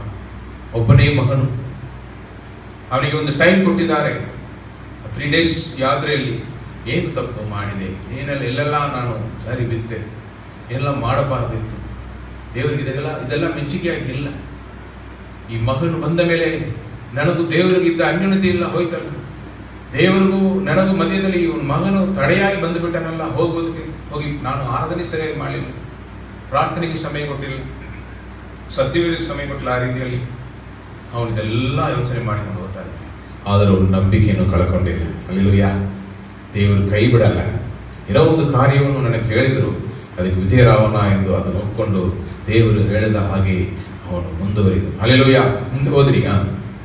ಹೀಗೆ ಅವರಿಬ್ಬರು ಹೋದರು. ದೇವರು ಹೇಳಿದ ಸ್ಥಳಕ್ಕೆ ಅವರು ಸೇರಿದಾಗ ಅಬ್ರಹಾಮನು ಯಜ್ಞವೇದಿಯನ್ನು ಕಟ್ಟಿ ಕಟ್ಟಿಗೆಯನ್ನು ಒತ್ತಿ ತನ್ನ ಮಗನಾದ ಇಸಾಕನ ಕೈಕಾಲುಗಳನ್ನು ಬಿಗಿದು ಅವನನ್ನು ವೇದಿಯ ಕಟ್ಟಿಗೆಯ ಮೇಲೆ ಇಟ್ಟನು. ಆದರೆ ತನ್ನ ಮಗನನ್ನು ವಧಿಸುವುದಕ್ಕೆ ಅವನು ಇಲ್ಲಿ ನೋಡಿದರೆ ನಾವು ಇದೆಯಲ್ಲಿ ಅಬ್ರಹಾಮನು ದೇವರ ಆಜ್ಞೆಗೆ ವಿಧೇಯನಾದನು ಮತ್ತು ತನ್ನ ಮಗನನ್ನು ಯಜ್ಞವೇದಿ ಮೇಲೆ ಬಲಿಯಾಗಿ ಒಪ್ಪಿಸಿದನು, ಅರ್ಪಿಸಿಕೊಟ್ಟನು. ಬಲಿಯಾಗಿ ಒಪ್ಪಿಸಿದನು. ಸರ್ವಾಂಗ ಹೋಮ ಅಂದ್ರೆ ಏನು? ಹಳೆಯ ನಿಯಮದಲ್ಲಿ ನೀವು ಯಾಜಕ ಕಾಂಡ ಪುಸ್ತಕವನ್ನು ಓದಿದರೆ ಸರ್ವಾಂಗ ಹೋಮ ಅಂದ್ರೆ ಏನು? ಪೂರ್ಣ ಬಲಿ. ಹಲ್ಲೆಲೂಯಾ. ಅದು ಪೂರ್ಣ ಬಲಿ. ಮಿಕ್ಕ ಇರೋ ಬಲಿಗಳಲ್ಲಿ ಯಾಜಕನಿಗೆ ಒಂದು ಭಾಗ ಸಿಗುತ್ತೆ, ಬಟ್ ಈ ಬಲಿ ನೋಡಿದರೆ ಸಂಪೂರ್ಣವಾಗಿ ಒಪ್ಪಿಸುವ ದೇವರಿಗೆ. ಹಲ್ಲೆಲೂಯಾ. ದೇವರಿಗೆ ಸಂಪೂರ್ಣವಾಗಿ ಒಪ್ಪಿಸಿಕೊಡುವುದೇ ಈ ಸರ್ವಾಂಗ ಹೋಮ ಬಲಿ. ಹಲ್ಲೆಲೂಯಾ. ಅವನು ದೇವರಿಗೆ ವಿಧೇಯರಾಗಿ ತನ್ನ ಮಗನನ್ನು ಒಪ್ಪಿಸಿಕೊಟ್ಟನು. ಅವನ ವಿಚಾರದಲ್ಲಿ, ಕ್ರಿಯೆಗಳಲ್ಲಿ ಅವನು ದೇವರಿಗೆ ವಿಧೇಯರಾಗಿದ್ದ. ವಿಧೇಯತೆ ಅಂದ್ರೆ ಏನು ಗೊತ್ತಾ? ಅದರ ಕ್ರಿಯೆಗಳಲ್ಲಿ ಇರಬೇಕು. ಹಲ್ಲೆಲೂಯಾ. ವಿಶೇಷವಾಗಿ ಜೇಮ್ಸ್ ಯಾಕೋಬನು ಬರೆಯುತ್ತಾನೆ, ಕ್ರಿಯೆ ಇಲ್ಲದ ವಿಶ್ವಾಸ ಸತ್ತದಾಗಿರುತ್ತೆ. ಕ್ರಿಯೆ ಇಲ್ಲದ ವಿಶ್ವಾಸ ಸತ್ತ. ನೀವು ಎಲ್ಲರೂ ಫಸ್ಟ್ ಸ್ಟೇಜ್ ಅಲ್ಲಿ ವಿಶ್ವಾಸಿಗಳೇ. ಹಲ್ಲೆಲೂಯಾ. ದೇವರನ್ನು ನಂಬಿ ಬದುಕುವವರು, ನಂಬಿಕೆ ಇಟ್ಟು ಬದುಕುವವರು. ಈ ನಂಬಿಕೆಯೇ ನಮಗೆ ರಕ್ಷಣೆಯನ್ನು ತಂದುಕೊಟ್ಟಿದೆ. ಹಾಗಿರುವಾಗ ಇಲ್ಲಿ ಅಬ್ರಹಾಮನು ದೇವರ ಮೇಲೆ ನಂಬಿಕೆ ಇಟ್ಟು ನಂಬಿಕೆಯನ್ನು ಕಿರಿಗಳಲ್ಲಿ ಅವನು ತೋರಿಸ್ತಾನೆ. ಹಲ್ಲೆಲೂಯಾ. ನಾವು ನಂಬಿಕೆಯನ್ನು ಕಿರಿಯಲ್ಲಿ ತೋರಿಸ್ತೇವೆ. ಮೊದಲು ನೀವು ಮುಂಚಾನೆ ಎದ್ದೇಳಿದು ನೀವು ದೇವರ ಪಾದದಲ್ಲಿ ಹೋಗಿ ನಾವು ದೇವರ ಪಾದದಲ್ಲಿ ಒಪ್ಪಿಸಿಕೊಳ್ಳುವುದೇ ನಾವು ದೇವರ ಮೇಲೆ ಇರುವ ನಂಬಿಕೆಯನ್ನು ತೋರಿಸುವುದಾಗಿರುತ್ತೆ. ಹಲ್ಲೆಲೂಯಾ. ಪ್ರಾರ್ಥನೆ ಮುಂಚಾನೆ ಹೋಗಿ ನೀವು ಮಾಡುವುದಿಲ್ಲವೇ? ನಾವು ಮಾಡ್ತೇವಲ್ಲ. ಹಲ್ಲೆಲೂಯಾ. ನೀವು ಮಾಡದೇ ಇದ್ರೆ ನಿಮಗೆ ದೇವರ ಮೇಲೆ ನಂಬಿಕೆ ಇಲ್ಲ ಎಂದ ಅರ್ಥ, ನೀವು ದೇವರಿಗೆ ಒಪ್ಪಿಸಿಕೊಳ್ಳೋದಿಲ್ಲ ಎಂದ ಅರ್ಥ. ಹಲ್ಲೆಲೂಯಾ. ಪ್ರಾರ್ಥನೆ ಮಾಡೋದವರು ನಿಜವಾದ ವಿಶ್ವಾಸಿ ಅಲ್ಲ. ಹೆಂಗೆ ನಾವು ಪ್ರಾರ್ಥನೆ ಬದುಕೋದು? ಎಷ್ಟು ಪ್ರಾರ್ಥನೆ ಮಾಡಿದ್ರು ಇಲ್ಲೆಲ್ಲ ಸೇವೆಯಲ್ಲಿ ಬದಲಾವಣೆಗಳೇ ಜಾಸ್ತಿ ಬರುವುದಿಲ್ಲ ಈ ಕಾಲದಲ್ಲಿ. ಹಾಗಿರುವಾಗ ಪ್ರಾರ್ಥನೆಯೇ ಮಾಡದೆ ನಾವು ಒಂದು ದಿವಸವನ್ನು ಹಾದುವುದು miracle. It's a medical miracle. Hallelujah. ಇರುವಾಗ ನಮ್ಮ ಪ್ರಾರ್ಥನೆ ಅದು ಕ್ರಿಯೆಗಳಲ್ಲಿ ನಮ್ಮ ನಂಬಿಕೆಯನ್ನು ತೋರಿಸುವಂತದ್ದಾಗಿರುತ್ತೆ. ಹಲ್ಲೆಲೂಯಾ. ಹಲ್ಲೆಲೂಯಾ. ಇಲ್ಲಿ ಅವನು ಒಪ್ಪಿಸಿಕೊಡ್ತಾನೆ. ಪ್ರಾರ್ಥನೆಗೆ ಇನ್ನೊಂದು ಅರ್ಥ ಏನು ಗೊತ್ತಾ? ಆರಾಧನೆ, ಪ್ರಾರ್ಥನೆ ಸಂಪೂರ್ಣವಾಗಿ ನಾವು ನಮ್ಮನ್ನು ಜೀವ ಬಲಿಯಾಗಿ, ಸಜೀವ ಯಜ್ಞ ಬಲಿಯಾಗಿ ಒಪ್ಪಿಸಿಕೊಡುವುದು ಎಂದು ಪೌಲನು ಹೇಳುತ್ತಾನೆ. ಇಲ್ಲಿ ಅವನು ತನ್ನ ಮಗನನ್ನು ಅಲ್ಲಿ ಬಲಿಯಾಗಿ ಅರ್ಪಿಸಿದನು. ಅವನು ಮಾಡಿಬಿಟ್ಟ. ಇವತ್ತು ಅವನನ್ನು ಸಾಯಿಸಬೇಕಂತ ಅವಶ್ಯಕತೆ ಇಲ್ಲ. ದೇವರಿಗೆ ಗೊತ್ತಾಯಿತು, ಈಸ್ ರೆಡಿ ಟು ಕಿಲ್. ಅವನದನ್ನು ಮಾಡುವುದಕ್ಕೂ ಅವನು ಹೋದನು. ಮುಂದೆ ಹೋದರಿ. ಆದರೆ ತನ್ನ ಮಗನನ್ನು ವಧಿಸುವುದಕ್ಕೆ ಅವನ ಕೈಚಾಚಿ ಕತ್ತಿಯನ್ನು ಹಿಡಿದುಕೊಳ್ಳಲು ಯೆಹೋವನ ದೂತನು ಆಕಾಶದೊಳಗಿಂದ ಅಬ್ರಹಾಮನೇ ಅಬ್ರಹಾಮನೇ ಎಂದು ಅವನನ್ನು ಕರೆದನು. ಅದಕ್ಕೆ ಅಬ್ರಹಾಮನು ಇಗೋ ಇದ್ದೇನೆ ಅಂದನು. ಆ ದೂತನು ಅವನಿಗೆ, ನಿನ್ನ ಹುಡುಗನ ಮೇಲೆ ಕೈ ಹಾಕಬೇಡ, ಅವನಿಗೆ ಏನೂ ಮಾಡಬೇಡ, ನೀನು ನಿನ್ನ ಒಬ್ಬನೇ ಮಗನನ್ನಾದರೂ ಸಮರ್ಪಿಸುವುದಕ್ಕೆ ನನಗೆ ಸಮರ್ಪಿಸುವುದಕ್ಕೆ ಹಿಂದೆಗೆಲಿಲ್ಲವಾದುದರಿಂದ ನೀನು ದೇವರಲ್ಲಿ ಭಯಭಕ್ತಿ ಉಳ್ಳವನು. ನೋಡಿರಿ, ಇದೆಲ್ಲ ಅಂಡರ್ಲೈನ್ ಮಾಡಿಕೊಳ್ಳಿರಿ. ಒಪ್ಪಿಸಿಕೊಡುವರು ಯಾರು? ದೇವರಿಗೆ ಒಪ್ಪಿಸಿಕೊಡುವರು ಯಾರು? ಮೊದಲನೇದಾಗಿ ಅವನು ಹೇಳ್ತಾನೆ, ನಾವು ಹೋಗಿ ಆರಾಧನೆ ಮಾಡಿಬಿಟ್ಟು ಬರ್ತೇವೆ ಎಂದು ಹೇಳ್ತಾನೆ. ಹಲ್ಲೆಲೂಯಾ. ಒಪ್ಪಿಸಿಕೊಡುವವರೇ ಆರಾಧನೆ ಮಾಡೋಕ್ಕಾಗುತ್ತದೆ. ಒಪ್ಪಿಸಿಕೊಡುವವರೇ ಭಯಭಕ್ತಿ ಉಳ್ಳವರು. ಹಲ್ಲೆಲೂಯಾ. ಒಪ್ಪಿಸಿಕೊಡುವವರೇ ಭಯಭಕ್ತಿ ಉಳ್ಳವರು. ಒಪ್ಪಿಸಿಕೊಡುವವರೇ ನಂಬಿಕೆ ಉಳ್ಳವರು ಕೂಡ. ಹಲ್ಲೆಲೂಯಾ. ಅಪ್ಪ, ನಾನು ಈ ದಿವಸವನ್ನು ಪಾದದಲ್ಲಿ ಒಪ್ಪಿಸಿಕೊಡ್ತೇನೆ. ಹೆಂಗೆ? ನಾನು ನಂಬೋದ್ರಿಂದ ಒಪ್ಪಿಸಿಕೊಡ್ತೇನೆ. ನೀವು ನಡೆಸುವಿರಿ, ನನ್ನ ಕೆಲಸ ಮಾಡೋಕೆ ನನಗೆ ನೀವು ಸಹಾಯ ಮಾಡುವಿರಿ, ಬಲ ಕೊಡುವಿರಿ, ಜ್ಞಾನ ಕೊಡುವಿರಿ, ಬುದ್ಧಿ ಕೊಡುವಿರಿ, ತಲಾಂತಗಳನ್ನು ಕೊಡುವಿರಿ. ಆದ್ರಿಂದ ನಾನು ಒಪ್ಪಿಸಿಕೊಡ್ತೇನೆ. Hallelujah, hallelujah. ಸಂಪೂರ್ಣವಾಗಿ ಒಪ್ಪಿಸಿಕೊಡಬೇಕು, ಪ್ರತಿನಿತ್ಯ ಒಪ್ಪಿಸಿಕೊಡಬೇಕು. ಅದಕ್ಕೆ ಪ್ರಾರ್ಥನೆಗಳು ದಿನ ಮಾಡಬೇಕು. ಇಲ್ಲಿ ಅಬ್ರಹಾಮನು ಒಪ್ಪಿಸಿಕೊಟ್ಟಿದ್ದಾನೆ. ಭಯಭಕ್ತಿ ಉಳ್ಳವನ ಅವನೇ ನಿಜವಾದ. ಹಲ್ಲೆಲೂಯಾ. ಮುಂದೆ ನೀ ಭಯಭಕ್ತಿ ಉಳ್ಳವನೆಂದು ನನಗೆ ಗೊತ್ತಾಯಿತು, ಈಗ ತೋರ ಬಂತು ಎಂದು ಹೇಳಿದನು. ಅಬ್ರಹಾಮನು ಕಣ್ಣೆತ್ತಿ ನೋಡುವಾಗ ತನ್ನ ಹಿಂದುಗಡೆ ಒಂದು ಟಗರು ಪೊದೆಯಲ್ಲಿ ಕೊಂಬುಗಳಿಂದ ಸಿಕ್ಕಿಕೊಂಡಿತ್ತು. ಅವನು ಹೋಗಿ ಅದನ್ನು ಹಿಡಿದು ತಂದು ತನ್ನ ಮಗನಿಗೆ ಬದಲಾಗಿ ಹೋಮ ಮಾಡಿದನು. ಹಲ್ಲೆಲೂಯಾ. ದೇವರು ನರಬಲಿಯನ್ನು ಸ್ವೀಕರಿಸುವರಲ್ಲ. ಹಲ್ಲೆಲೂಯಾ. ನೀವು ಹಳೆ ನಿಯಮದಲ್ಲಿ ನೋಡಿದ್ರೆ ಎತ್ತ ಒಂದು ಬಲಿ ಕೊಟ್ಟನೊಂದು ಎಲ್ಲರೂ ಹೇಳಿಕೊಂಡು ತಿರುಗಾಡ್ತಾ ಇದ್ದಾರೆ. ಅವಳು ಕನ್ನಿಕೆಯಾಗಿ ಮದುವೆ ಆಗದೆ ಕೊನೆ ತನಕ ಇದ್ದಳು ಆ ಬೆಟ್ಟದ ಮೇಲೆ. ದೇವರು ಹಂಗೆಲ್ಲ ನರಬಲಿಗಳನ್ನು ಸ್ವೀಕರಿಸುವರಲ್ಲ. ಅವರ ಸ್ವಂತ ಮಗನನ್ನೇ ನಮಗಾಗಿ ಜೀವ ಬಲಿಯಾಗಿ ಕಳುಹಿಸ ದೇವರು. ನರಬಲಿ ಕೊಡುವಾಗ ಕಣ್ಮುಚ್ಕೊಂಡಿರ್ತಾರ. ಇಲ್ಲಿ ನೋಡಿದ್ರೆ ಅಬ್ರಹಾಮನ ಆ ಒಂದು ಜೀವನದಲ್ಲಿ ಅವನ ಮಗನನ್ನು ಬಲಿ ಕೊಡೋದಕ್ಕೆ ಅವರು ತರುವಾಗ ಎಲ್ಲ ರೆಡಿ. ಅವನು ಕೊಲ್ಲೋದಕ್ಕೆ ಕೈ ಚಾಚಿದನು. ಅಲ್ಲಿ ದೇವರು ಅವನನ್ನು ತಡೆ ಮಾಡಿದ್ದಾರೆ. ಹಲ್ಲೆಲೂಯಾ. ಯಾಕಂದ್ರೆ ಗೊತ್ತಾ, ನೀವು ನನಗಾಗಿ ಕೊಡಬೇಕಾದಿರುವುದು ನಿಮ್ಮ ಜೀವನವನ್ನಲ್ಲ, ಮೀನ್ಸ್ ಈ ಬಲಿಯಾಗಿ ಅಲ್ಲ. ನಾನು ನಿಮಗಾಗಿ ಇಳಿದು ಬಂದು ನಾನು ನಿಮಗಾಗಿ ಬಲಿಯಾಗುವೆನು. ನೀವು ಕೊಡಬೇಕಾದರೂ ನಿಮ್ಮ ಜೀವನವನ್ನು ಹಲ್ಲೆಲೂಯಾ ನನಗೆ ಅರ್ಪಿಸಿಕೊಡಬೇಕು. ಹಲ್ಲೆಲೂಯಾ. ಹೆಂಗೆ? ಸಜೀವ ಯಜ್ಞ ಬಲಿಯಾಗಿ ಸಂಪೂರ್ಣವಾಗಿ ನಿಮ್ಮನ್ನು, ನಿಮ್ಮ ಕುಟುಂಬವನ್ನು, ನಿಮ್ಮ ಕೆಲಸವನ್ನು, ನಿಮ್ಮ ಮಕ್ಕಳನ್ನು, ನಿಮ್ಮ ಸರ್ವವನ್ನು ಯಾರಿಗೆ ಒಪ್ಪಿಸಿಕೊಡಬೇಕು? ದೇವರಿಗೆ. ಆಶೀರ್ವಾದಗಳು ಇಲ್ಲದೆ ಇರುವಾಗ ದೇವರೇ ನಮಗೆ ತಂದೆ, ದೇವರೇ ನಮಗೆ ತಾಯಿ, ದೇವರೇ ನಮ್ಮ ಒಡೆಯನೆಂದು ನಾವು ಕರೆಯುವೆವು, ಪ್ರಾರ್ಥಿಸುವೆವು, ಆರಾಧಿಸುವೆವು, ಸಭೆಗೆ ಓಡಿ ಬರುವೆವು, ಎಲ್ಲಾ ರೀತಿಯಾದ ಪ್ರಾರ್ಥನೆಗಳನ್ನು ನಾವು ಭಾಗವಹಿಸುವೆವು. ಬಟ್ ಆಶೀರ್ವಾದಗಳು ಒಂದೊಂದಾಗಿ ಸಿಕ್ಕಿದ ಮೇಲೆ ಸೋಫಾ ಮೇಲೆ ಕೂತ್ಕೊಂಡು ಹಂಗೇ ಆರಾಧನೆ ಬದಲಾಗಿ ಬಿಡುತ್ತೆ. ಮೊಣಗಾಳಲ್ಲಿ ನಿಂತ ನಾವು ಸೋಫಾ ಮೇಲೆ ಕೂತ್ಕೊಳ್ಬೇಕು. ಸ್ವಲ್ಪ ಸೋಫಾ ಮೇಲೆ ಕೂತ್ಕೊಂಡ ಮೇಲೆ ನಮಗೆ ಏನು ಬರುತ್ತೆ? ನಿದ್ರೆ ಬರುತ್ತೆ. ಸಮ್ಟೈಮ್ಸ್ ನಮಗೆ ಈ ಕಡೆ ಆ ಕಡೆ ನಮಗೆ ಸಪೋರ್ಟ್ಗೋಸ್ಕರ ಪಿಲ್ಲೋಸ್ ಕೂಡ ಕೊಡಬೇಕು. ಪಿಲ್ಲೋಸ್ ಹತ್ತಿರ ಒಂದು ಬ್ಲ್ಯಾಂಕೆಟ್, ಇದೆಲ್ಲ ನಮ್ಮನ್ನು ಹಂಗೇ ಕಣ್ಣನ್ನು ಮುಚ್ಕೊಳ್ತೇನೆ. ಅದು ಹೇಳುವಾಗಲೇ ಆ ಫ್ಯಾನ್ ಗಾಳಿಯಲ್ಲೇ ಹಂಗೇ ಮಲಗಿಬಿಡ್ತೇವೆ. 2 ಹಾಡುಗಳು ಹಂಗೆ ಬೇರೆ ಬೇರೆ ಲೈನಲ್ಲಿ ಹೋಗಿ ಮಲಗಿಬಿಡ್ತೇವೆ. ಅದೆಲ್ಲ ಹಳೆ ರೀತಿಯಲ್ಲಿ ನಾವು ಹೆಂಗೆ ಏನು ಇಲ್ಲದೆ ಬರೀ ಕೈಯಾಗಿ ಇರುವಾಗ, ಕಷ್ಟ ಕಾಲದಲ್ಲಿರುವಾಗ, ರೋಗದಲ್ಲಿರುವಾಗ ದೇವರನ್ನು ಹೆಂಗೆ ನಾವು ಹುಡುಕಿ ಬಂದು ಪ್ರಾರ್ಥಿಸಿ ಆ ಪ್ರೀತಿಯನ್ನು ತೋರಿಸ್ತೇವೆ. ಈ ಕಾಲದಲ್ಲಿ ಏನು ತಡೆಯಾಗಿದೆ? ಅಬ್ರಹಾಮನಿಗೆ ಈಸಾಕನು ತಡೆಯಾಗಿ ಬಿಟ್ಟನು. ದೇವರು ಕೊಟ್ಟ ಆಶೀರ್ವಾದ ತಡೆಯಾಗಿ. ಮಗನು ಇಲ್ಲದೆ ಇರುವಾಗ ಅವನು ದೇವರೊಂದಿಗೆ ಇದ್ದ ಅನ್ಯೋನ್ಯತೆ, ಮಗನು ಬಂದ ಮೇಲೆ ಅವನಿಗೆ ಅಷ್ಟೊಂದು ಅನ್ಯೋನ್ಯತೆ ಇಲ್ಲದೆ ಹೋಯಿತು. ಅವನು ಆಶೀರ್ವಾದಗಳನ್ನು ಪ್ರೀತಿಸಿಬಿಟ್ಟು ಆಶೀರ್ವಾದ ಕೊಟ್ಟ ದೇವರನ್ನು ಬಿಟ್ಟು ಬಿಟ್ಟನು. ಈ ಕಾಲದಲ್ಲಿ ನಾವು ಕೂಡ ನಮ್ಮ ಮನೆ, ನಮ್ಮ ಕುಟುಂಬ, ನಮ್ಮ ಕೆಲಸ, ಅಯ್ಯೋ ಕೆಲಸಕ್ಕೆ ಹೋಗ್ಬೇಕು, ಅಯ್ಯೋ ಟೈಮ್ಗೆ ಅಲ್ಲಿ ಇದು ಮಾಡಬೇಕು, ಅದು ಮಾಡಬೇಕು ಅಂತ ನಾವು ತುಂಬಾ ಬ್ಯುಸಿಯಾಗಿರುತ್ತೇವೆ. ದೇವರಿಗೆ ಕೊಡೋದು ಮಾತ್ರ ಸಮಯ ಇಲ್ಲ. ಒಂದು ಬೈಬಲ್ ಕ್ವಿಜ್ ಅಟೆಂಡ್ ಮಾಡೋದಕ್ಕೆ 15 ನಿಮಿಷ ಆಗುತ್ತಾ? 20 ಮಿನಿಟ್ಸ್. ಒಂದು ಟೀ ಮಾಡೋದಕ್ಕೆ ಎಷ್ಟು ಟೈಮ್ ಆಗುತ್ತೆ ವಾಸು? ಒಂದು ಟೀ ಮಾಡಿ 10 ಜನರಿಗೆ ಕೊಡೋದು ಕೂಡ 20-25 ಮಿನಿಟ್ಸ್ ಆಗುತ್ತೆ. ಅದು ದೇವರಿಗೆ ಕೊಡೋಕ್ಕಾಗಲ್ವಾ? ಒಂದೊಂದು ಸಾರಿ ಕರೆದು ಬನ್ನಿರಿ ಬನ್ನಿರಿ ಅಟೆಂಡ್ ಮಾಡಿರಿ ಬನ್ನಿರಿ.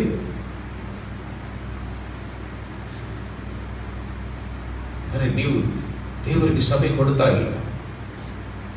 ಬೈಬಲ್ ಕ್ವಿಜ್ ಇಷ್ಟು ಲ್ಯಾಬಿಂಗ್ ಆಗಿದ್ರೆ ನಿಮ್ಮನ್ನು ಹೆಂಗೆ ನಂಬೋದು? ನೀವು ಮನೆಯಲ್ಲಿ ಪ್ರಾರ್ಥನೆ ಮಾಡ್ತೀರಿ, ನೀವು ಮನೆಯಲ್ಲಿ ಇಷ್ಟು ಸಮಯ ದೇವರಿಗೆ ಕೊಡ್ತೀರಿ, ಅದರಲ್ಲೇ ನೀವು ನಂಬಿಕಸ್ಥರಾಗಿಲ್ಲ. ಎಲ್ಲಿ ದೂರದಲ್ಲಿ ಇದ್ದಾರೆ, ಮೊಬೈಲ್ ಫೋನ್ ಕೈಯಲ್ಲಿ ಇದೆಯಲ್ಲ, ಎಲ್ಲ ಬೈಬಲ್ ತಗೊಂಡು ಪೇಪರ್ ತಗೊಂಡು ಬರೆದು ಪೋಸ್ಟಲ್ಲಿ ಹಾಕಿ ಸ್ಟ್ಯಾಂಪ್ ಎಲ್ಲ ಹಾಕಿ ಕಳಿಸಬೇಕಾದ್ರೆ ಒಬ್ಬರು ಕೂಡ ಆನ್ಸರ್ ಕೊಡಲ್ಲ. ಇವತ್ತು ಕ್ಷಣದಲ್ಲಿ ನಾವು ಸೆಕೆಂಡಲ್ಲಿ ಕಳಿಸ್ಬಿಡ್ಬೇಕು ಮೆಸೇಜ್. ಇಲ್ಲಿ ಇದ್ದುಕೊಂಡು ಮೇರಿಗ ಕಳಿಸ್ಬೋದು.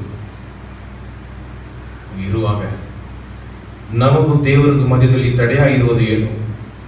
ಅಬ್ರಹಾಮನು ದೇವರಿಗೂ ಮಧ್ಯದಲ್ಲಿ ಆಶೀರ್ವಾದವಾಗಿದ್ದ ಆ ಈಸಾಕನು ತಡೆಯಾಗಿ ಬರುವಾಗ, ಹೆಂಗೆ ಮಗನೇ ಅಬ್ರಹಾಮನು ಎಲ್ಲಿ ಹೋದೆ? ಅವನ ಮಗನ ಜೊತೆಗೆ ಆಟ ಆಡ್ತಾ ಇದ್ದಾನೆ, ಮಗನ ಜೊತೆಗೆ ಸಮಯ ಕಳೀತಾ ಇದ್ದಾನೆ, ಮಗನ ಜೊತೆಗೆ ಎಲ್ಲ ನೀನು ಪ್ರೀತಿಸುವ ನಿನ್ನ ಮಗನನ್ನು ಇನ್ನು ಬಹಳವಾಗಿ ಪ್ರೀತಿಸುವುದು ನನ್ನನ್ನು ತಾನೇ ಇತ್ತು. ಇವತ್ತು ಪ್ರೀತಿ ಅಲ್ಲಿ ತೆಗೆದು ಇಟ್ಟುಬಿಟ್ಟಿದ್ದಾನೆ. ತಪ್ಪಲ್ಲರಿ, ಬಟ್ ದೇವರಿಗೆ ಮೊದಲು ಪ್ರಾಮುಖ್ಯತೆಯನ್ನು ಕೊಟ್ಟುಬಿಟ್ಟು ಇದರನ್ನು ಪ್ರೀತಿಸಿರಿ. ಹಲ್ಲೆಲೂಯಾ. ನಿಮ್ಮ ಮನೆಯನ್ನು ನೋಡಬಾರದು, ನಿಮ್ಮ ಮನೆ ಕಾರ್ಯಗಳನ್ನು ಮಾಡಬಾರದು ಅಂತ ದೇವರು ಹೇಳ್ತಾರೆ. ದೇವರಿಗೆ ಕೊಡಬೇಕಾದ ಸಮಯವನ್ನು ನೀವು ಇನ್ನೊವರಿಗೆ ಕೊಡಬಾರದು. ಹಲ್ಲೆಲೂಯಾ. 2 ಗಂಟೆ ಸಿನಿಮಾದಲ್ಲಿ ಸಮಯವನ್ನು ಕೊಡುವವರಿಗೆ ಎಷ್ಟೋ ಜನರಿದ್ದಾರೆ, ವಿಶ್ವಾಸಿಗಳೇ. ನೀವು 2 ಗಂಟೆ ಪ್ರಾರ್ಥನೆ ಮಾಡಿದ್ದೀರಾ? 2 ಗಂಟೆ ದೇವರಿಗೆ ಕೊಡೋಕ್ಕಾಗುತ್ತಾ? ಆಗ್ತಾ ಇಲ್ಲ ಅಂದ್ರೆ ಅಲ್ಲಿ ಹೆಂಗೆ ಹೋಗಿ ಕೂತ್ಕೊಳ್ತೀರಿ ಖುಷಿಯಾಗಿ? ಅದು ನಿಮಗೆ ಹೆಚ್ಚಾದ ಸಮಾಧಾನವನ್ನು ಸಂತೋಷವನ್ನು ನೀಡುವಂಥದ್ದಾಗಿರುತ್ತಾ? ಇರಲ್ಲ. ನೀವು 15 ನಿಮಿಷ ಪ್ರಾರ್ಥನೆ ಮಾಡಿದ್ರೆ ಸಮಾಧಾನ ಬಂದು ಬಿಡುತ್ತೆ, ಹಾಗೆ ತಾನೆ ದೇವರ ಪ್ರಸನ್ನದಲ್ಲಿ. ಆದರೆ ನಿಮಗೆ ತಡೆಯಾಗಿರುವುದೇನು? ಇಲ್ಲಿ ತಂದೆಯಾಗಿರುವವನ ಕರ್ತವ್ಯ ಏನಾಗಿತ್ತು? ಅವನ ಕುಟುಂಬದಲ್ಲಿ ಮಗು ಇಲ್ಲ, ಅದು ಒಂದು ಕುಟುಂಬ ಪೂರ್ಣವಾದ ಒಂದು ಕುಟುಂಬ ಇಲ್ಲ, ಪರಿಪೂರ್ಣತೆ ಹೊಂದಿರಲಿಲ್ಲ. ಬರೀ ಇವರಿಬ್ಬರು ಮುಖವನ್ನು ನೋಡಿಕೊಂಡಿದ್ದ ಕಾಲ ಇತ್ತು. ಎಷ್ಟು ನಮಗೆ ಸೊತ್ತುಗಳನ್ನು ಕೊಟ್ಟಿದ್ದಾರೆ, ಕುರಿಮರಿಗಳು, ದನ, ಬಂಗಾರ, ಬೆಳ್ಳಿ, ಆಳುಗಳು, ಕೆಲಸಕ್ಕೆ ಸ್ಥಳಗಳು, ಹೆಚ್ಚಾದ ಸ್ಥಳಗಳು ಎಲ್ಲ ಇದ್ರು, ಮಗು ಇಲ್ಲ. ಶಾಪಗ್ರಸ್ತರು ಹಾಗೆ ಜನರು ನೋಡಿದರು, ಒಬ್ಬರಿನ್ನೊಬ್ಬರು ಮುಖ ನೋಡಿಕೊಂಡಿದ್ದ ಕಾಲ ಇತ್ತು.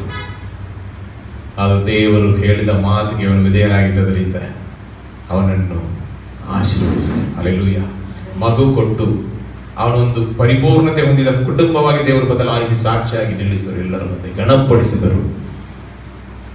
ಇರುವಾಗ ಆಶೀರ್ವಾದವನ್ನು ಪಡೆಕೊಳ್ಳಲು ನಾವು ಏನು ಮಾಡಬೇಕು?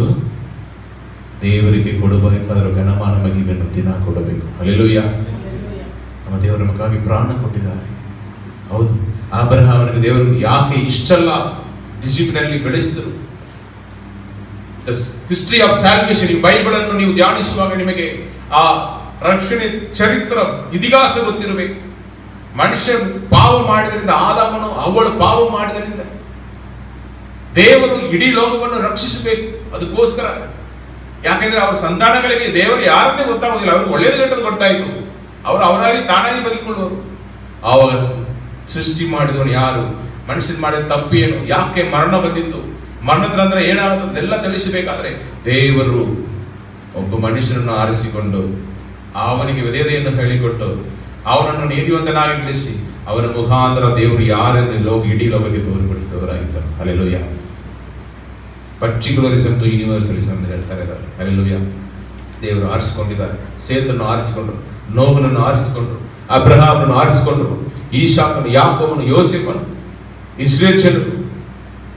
ಇವರ ಮುಖಾಂತರ ಇಡೀ ಲೋಕಕ್ಕೆ ದೇವರು ತಾನು ಯಾರು, ತಾನು ಎಂಥವನು, ಯಾಕೆ ಸೃಷ್ಟಿ ಮಾಡಿದೆ, ನನ್ನ ಸದ್ಗುಣಗಳೇನು, ನಾನು ಮನುಷ್ಯನು ಯಾಕೆ ಸೃಷ್ಟಿ ಮಾಡಿದ ಉದ್ದೇಶ ಏನು, ಅವರು ಪಾಪ ಮಾಡಿದರೆ ಪಾಪ ಪರಿಹಾರ ಹೆಂಗೆ ಮಾಡಬೇಕು, ಆಮೇಲೆ ನಾನೇ ಇಳಿದು ಬಂದು ನಿಮ್ಮನ್ನು ರಕ್ಷಿಸೋದಕ್ಕೋಸ್ಕರ ಬರುತ್ತೇನೆ ಎಂದು ಹೇಳಿದರು. ಹಲ್ಲೆಲೂಯಾ. ನನ್ನ ಮಗನನ್ನು ಕಳುಹಿಸುವೆನೆಂದು ವಾಗ್ದಾನ ಇತ್ತು. ಆದ್ದರಿಂದ ಈ ಇಸ್ರೇಲ್ ಜನರನ್ನು ದೇವರು ಆರಿಸಿಕೊಂಡಿದ್ದಾರೆ. ಈ ಅಬ್ರಹಾಮನ ಮುಖಾಂತರ ದೇವರು ಕೊಟ್ಟಂತ ವಾಗ್ದಾನ ಏನು, ಅದನ್ನು ಪೂರ್ತಿಯಾಗಿ ಹೋದ್ರಿ, ಮುಂದೆ ಹೋದ್ರಿ.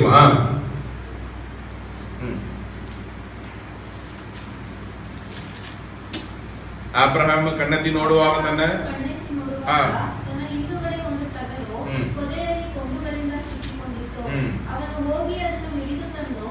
ಇದು ಕ್ರಿಸ್ತೇಸು. ಹಲ್ಲೆಲೂಯಾ. ಇದು ನಮ್ಮ ರಕ್ಷಣಾದ ಯೇಸು ಕ್ರಿಸ್ತವನ್ನು ತೋರಿಸುವಂತದ್ದಾಗಿರುತ್ತೆ. ನಮಗೋಸ್ಕರ ಬಲಿಯಾದ ಕ್ರಿಸ್ತ, ನಮ್ಮ ಪಾಪಗಳ ಪರಿಹಾರಕ್ಕಾಗಿ ಸಬ್ಸ್ಟಿಟ್ಯೂಟ್ ಆಗಿ ಅದು ನಮ್ಮ ಮೇಲೆ ಬರಲಿಕ್ಕಿರುವ ದಂಡನೆ ಅವರು ತಗೊಂಡಿದ್ದಾರೆ. ಹಲ್ಲೆಲೂಯಾ. ಹಲ್ಲೆಲೂಯಾ. ಮುಂದೆ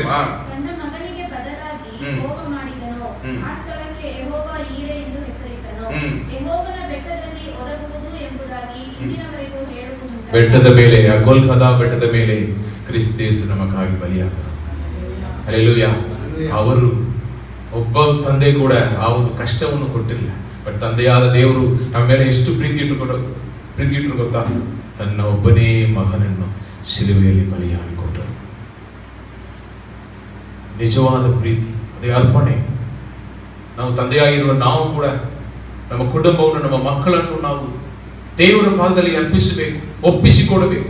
ನನ್ನ ಮಗನು, ನನ್ನ ಮಗಳು, ನನ್ನ ಕುಟುಂಬ, ದೇವರು ಕೊಟ್ಟ ಕುಟುಂಬ, ದೇವರು ಕೊಟ್ಟ ಮಗನು, ದೇವರು ಕೊಟ್ಟ ಮಗಳು, ದೇವರು ಕೊಟ್ಟ ಕೆಲಸ, ದೇವರು ಕೊಟ್ಟ ಸಂಪತ್ತು. ಈ ರೀತಿಯಲ್ಲಿ ಯಾರು ಹೇಳ್ತಾರೆ ಅವರು ಧನ್ಯರು. ಹಲ್ಲೆಲೂಯಾ. ಯಾಕಂದ್ರೆ ಅದು ದೇವರಿಗೆ ಸಂತೋಷವನ್ನು ಕೊಡುವಂತದ್ದಾಗಿರುತ್ತೆ. ನಿಮ್ಮ ಆಶೀರ್ವಾದಗಳು ನೆಲೆಗೊಂಡಿರುವುದು. ನೀವು ಆಶೀರ್ವಾದಗಳನ್ನು ಪ್ರೀತಿಸುವರಾಗಿ ಇಲ್ಲದೆ ಆಶೀರ್ವಾದಗಳನ್ನು ಕೊಟ್ಟ ದೇವರೊಂದಿಗೆ ಅನ್ಯೋನ್ಯತೆಗೆ ಪ್ರೀತಿಯನ್ನು ತೋರಿಸುವರಾಗಿರಿ. ಆವಾಗ ಈ ಆಶೀರ್ವಾದಗಳು ನಿಮ್ಮನ್ನು ಬಿಟ್ಟು ಹೋಗೋದೇ ಇಲ್ಲ. ಹಲ್ಲೆಲೂಯಾ. ಅಲ್ಲಿ ಈಶಾಕನನ್ನು ಅವನು ಹೆಚ್ಚಾಗಿ ಪ್ರೀತಿಸಿ ದೇವರನ್ನು ಬಿಟ್ಟದರಿಂದ ದೇವರು ಹೇಳಿದ್ರೆ ನಿನ್ನ ಸರ್ವವನ್ನು ಒಪ್ಪಿಸಿಕೊಡ. ಇವತ್ತು ಈಶಾಕ್ ಹೋಗಿಬಿಟ್ರೆ ಅಷ್ಟೇ, ಮುಗಿದೋಗಿಬಿಡುತ್ತೆ ಕತೆ. ಇವತ್ತು ನಾವು ಪಾಪದಲ್ಲಿ ಬದುಕುವರಾಗಿರೋ, ಯಾಕಂದ್ರೆ ಈಶಾಕನ ಮುಖಾಂತರವೇ ಕ್ರಿಸ್ತ ಯೇಸು ಬಂದರು. ಹಲ್ಲೆಲೂಯಾ. ಹೇಳಿದ್ರು ಆಶೀರ್ವಾದದಲ್ಲಿ 15ನೇ ವಾಕ್ಯ ಓದಮ್ಮ. ಯೆಹೋವನ ದೂತನು ಆಕಾಶದಿಂದ 2ನೇ ಸಾರಿ ಅಬ್ರಹಾಮನನ್ನು ಕರೆದು ಅವನಿಗೆ, ಯೆಹೋವನು ನುಡಿದಿದ್ದನ್ನು ಕೇಳು, ನೀನು ನಿನ್ನ ಒಬ್ಬನೇ ಮಗನನ್ನು ಸಮರ್ಪಿಸುವುದಕ್ಕೆ ಹಿಂದೆಗೆಯದೆ ಹೋದ್ದರಿಂದ ನಾನು ನಿನ್ನನ್ನು ಆಶೀರ್ವದಿಸಿಯೇ ಹಲ್ಲೆಲೂಯಾ. ಮೊದಲು ದೇವರು ನಮಗೆ ಕೊಡುವಂತ ಒಂದು ವಾಗ್ದಾನ ಎಂದರೆ, ನೀವು ಯಾರೆಲ್ಲ ಒಪ್ಪಿಸಿಕೊಡ್ತೀರೋ ನೀವು ಧನ್ಯರು. ಹಲ್ಲೆಲೂಯಾ.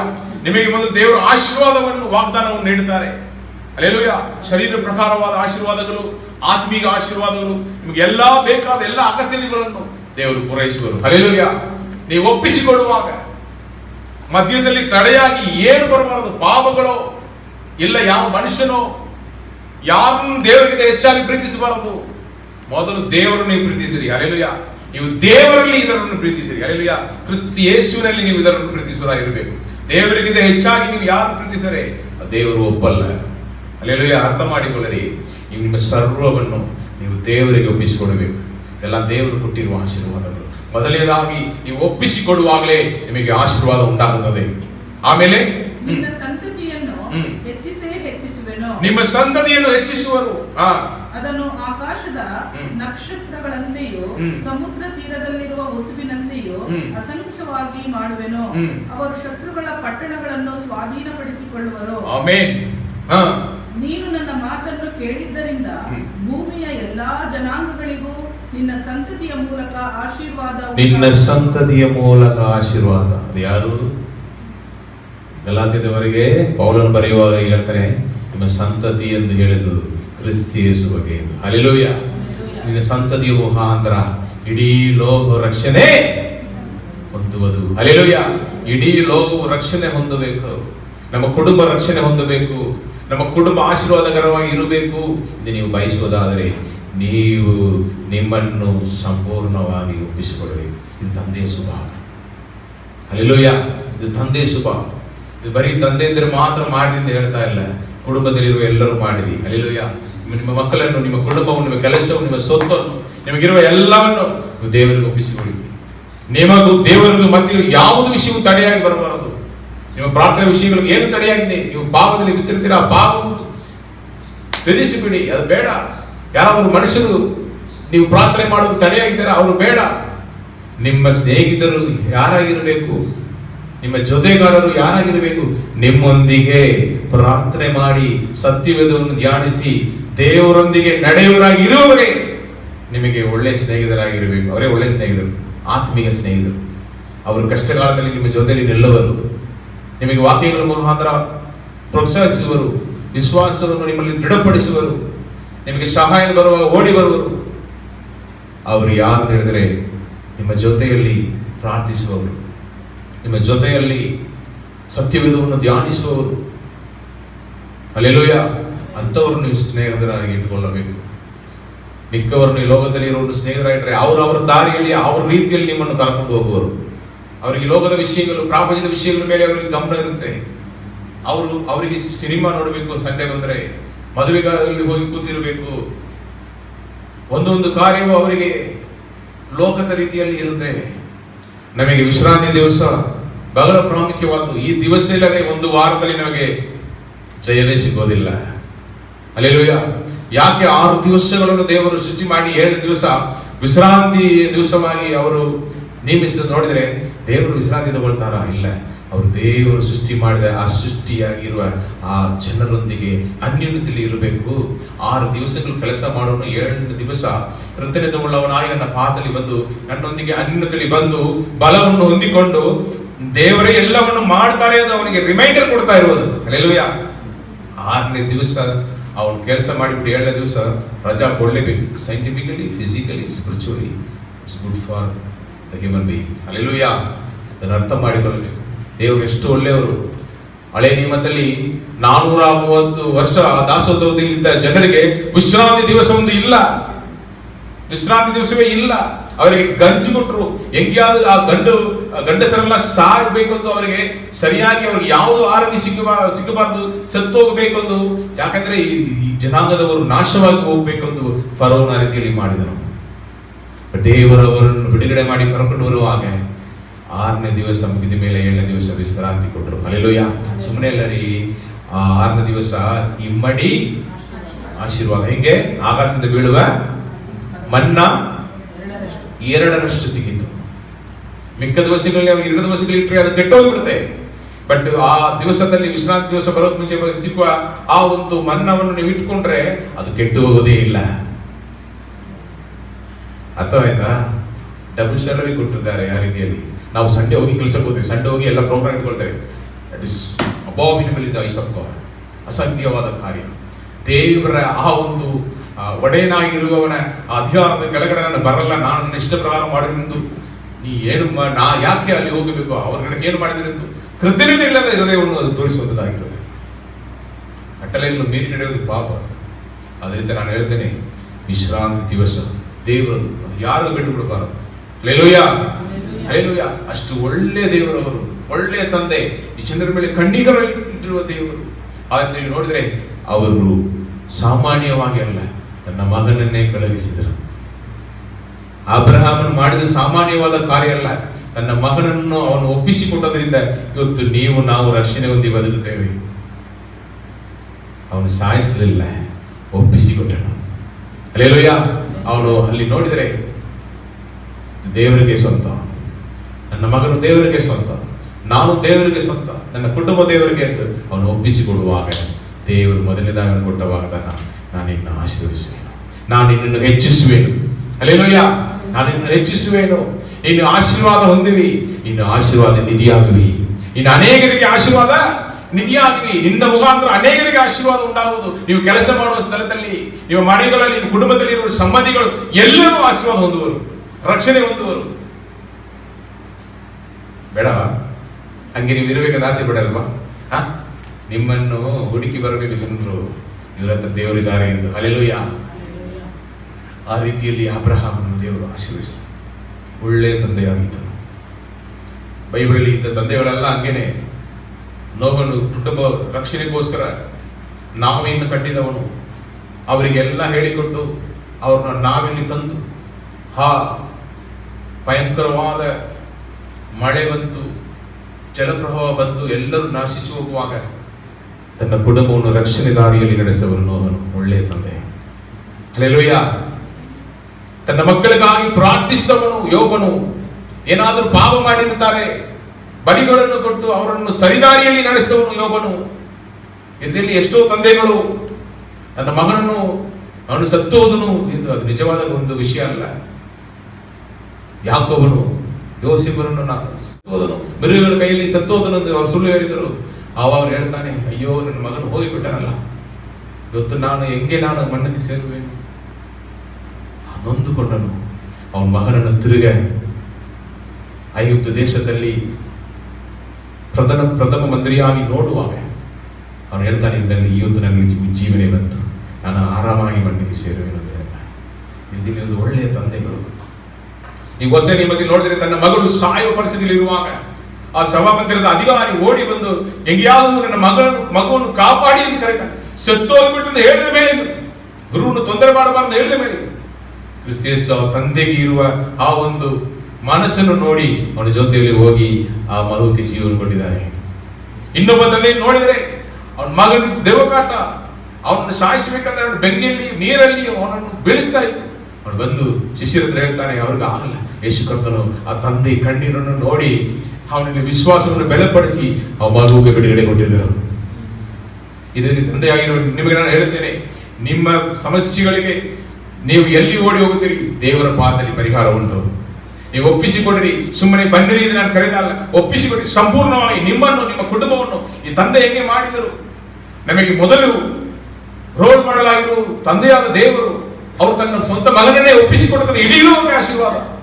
ಈ ಲೋಕದಲ್ಲಿ ಬದುಕ್ತಾ ಇದ್ದ ಅಬ್ರಹಾಮನು ದೇವರ ಭಕ್ತರು, ತನ್ನ ಮಗನನ್ನು ಒಪ್ಪಿಸಿಕೊಟ್ಟದ್ರಿಂದ ತನಗೂ ತನ್ನ ಕುಟುಂಬಕ್ಕೂ ಅವನ ಮುಖಾಂತರ ಇಡೀ ಲೋಕ ಆಶೀರ್ವಾದ ಉಂಟಾಯಿತು. ಇರುವಾಗ ತಂದೆಯಾಗಿರುವ ನಾವು ನಮ್ಮ ಮಕ್ಕಳನ್ನು ಹೆಂಗೆ ನಾವು ಬೆಳೆಸಬೇಕು, ಹೆಂಗೆ ನಡೆಸಬೇಕು, ಮೊದಲನೇದಾಗಿ ನಾವು ಏನು ಮಾಡಬೇಕು? ಅಬ್ರಹಾಮನ ಹಾಗೆ ಒಪ್ಪಿಸಿಕೊಡ್ಬೇಕು. ಎಲ್ಲರೂ ಹೇಳಿರಿ, ಅಬ್ರಹಾಮ ಹಾಗೆ ಒಪ್ಪಿಸಿಕೊಡ್ಬೇಕು. ನೀವು ಒಪ್ಪಿಸಿಕೊಟ್ರೆ ಮಾತ್ರ ನೀವು ದೇವರ ಭಕ್ತರು. ಒಪ್ಪಿಸಿಕೊಡುವಾಗ ಏನಾದ್ರು ಗೊತ್ತಾ? ಅದೇ ನಿಜವಾದ ಆರಾಧನೆ. ಹಲ್ಲೆಲೂಯಾ. ನಿಜವಾದ ಆರಾಧನೆ ಬಾಯಲ್ಲಿ ಬರುವುದಲ್ಲ ರೀ. ನಾವು ಜಸ್ಟ್ ಲಿಪ್ಸ್ ಅಲ್ಲಿ ಬಂದು ತುಟಿಗಳಲ್ಲಿ ಮಾತ್ರ ಬರುವುದು ಆರಾಧನೆ ಅಲ್ಲ. ನಾವು ನಮ್ಮನ್ನು, ನಮ್ಮ ಪ್ರಾಣಾತ್ಮ ಶರೀರವನ್ನು ಸಂಪೂರ್ಣವಾಗಿ ಒಪ್ಪಿಸಿಕೊಟ್ಟು ನಾವು ಸಜೀವ ಯಜ್ಞ ಬಲಿಯಾಗಿ ಬದುಕುವುದೇ ನಿಜವಾದ ಆರಾಧನೆ. ಎಲ್ಲಿದೆ ಅದು? ರೋಮ ಬರೆದವರಿಗೆ ಅಧ್ಯಾಯ 12 ಮೊದಲಿನ ವಾಕ್ಯ. ಬೇಗ ಹೋದ್ರಿ, ತಗೊಂಡು ಹೋದ್ರಿ.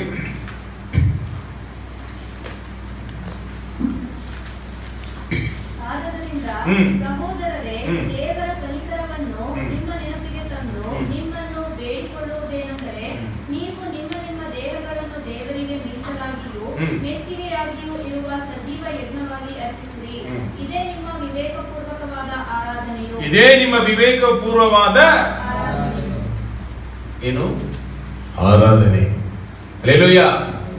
ಆರಾಧನೆ ಇಲ್ಲಿ ಹಾಡುಗಳು, 5 ಹಾಡು, ಕೀರ್ತನೆ ಭಾಗ ಹಂಗೇನ ಬರೆಯಲ್ಪಟ್ಟಿದೆ. ಸಂಪೂರ್ಣವಾಗಿ ಒಪ್ಪಿಸಿಕೊಡಬೇಕು. Living sacrifice. Sacrifice cannot live ಅಂದ್ರೆ ಬಲಿಯಾಗಿಸಲು ಕ್ಯಾನಾಟ್ ಲಿವ್. ಹಾಗಾದ್ರೆ ಏನು ಅರ್ಥ? ಸಜೀವ ಬಲಿ ಅಂದ್ರೆ ಅವನ ಸ್ವಯವನ್ನು ನಿರಾಕರಿಸಬೇಕು, ಸಾಯಿಸಬೇಕು. ನಮ್ಮ ಸ್ವಯಂ, ನಾನು ಎಂದು ಹೇಳುವ ಸ್ವಯವನ್ನು ನಾವು ಸಾಯಿಸಬೇಕು, ಶಿಲುಬೆಯಲ್ಲಿ ಹಾಕಬೇಕು. ಇನ್ನು ಮುಂದೆ ನಾನಲ್ಲ, ನನ್ನಲ್ಲಿ ಬದುಕುವುದು ಕ್ರಿಸ್ತೇಸುವೇ. ಕ್ರಿಸ್ತೇಸುವ ಸ್ವಭಾವಗಳು, ಅವರ ಪ್ರೀತಿ, ಅವರ ಪರಿಶುದ್ಧತೆ, ಅವರ ದಯೆ, ಅವರ ಕರುಣೆ, ಅವರು ಸವಿಸುವ ಸ್ವಭಾವ, ಅವರು ಮನ್ನಿಸುವ ಸ್ವಭಾವ, ಅವರು ಮರೆದುಬಿಡುವ ಸ್ವಭಾವ, ಅವರು ಸೇರಿಸಿಕೊಳ್ಳುವ ಸ್ವಭಾವ, ಅವರಲ್ಲಿರುವ ನಮ್ರತೆ ನಮ್ಮಲ್ಲಿ ಬರಬೇಕು. ಅದೇ ಆರಾಧನೆ, ಅದೇ ನಿಜವಾದ ಆರಾಧನೆ. ಬಾಯಲ್ಲಿ ಬರುವುದಲ್ಲ.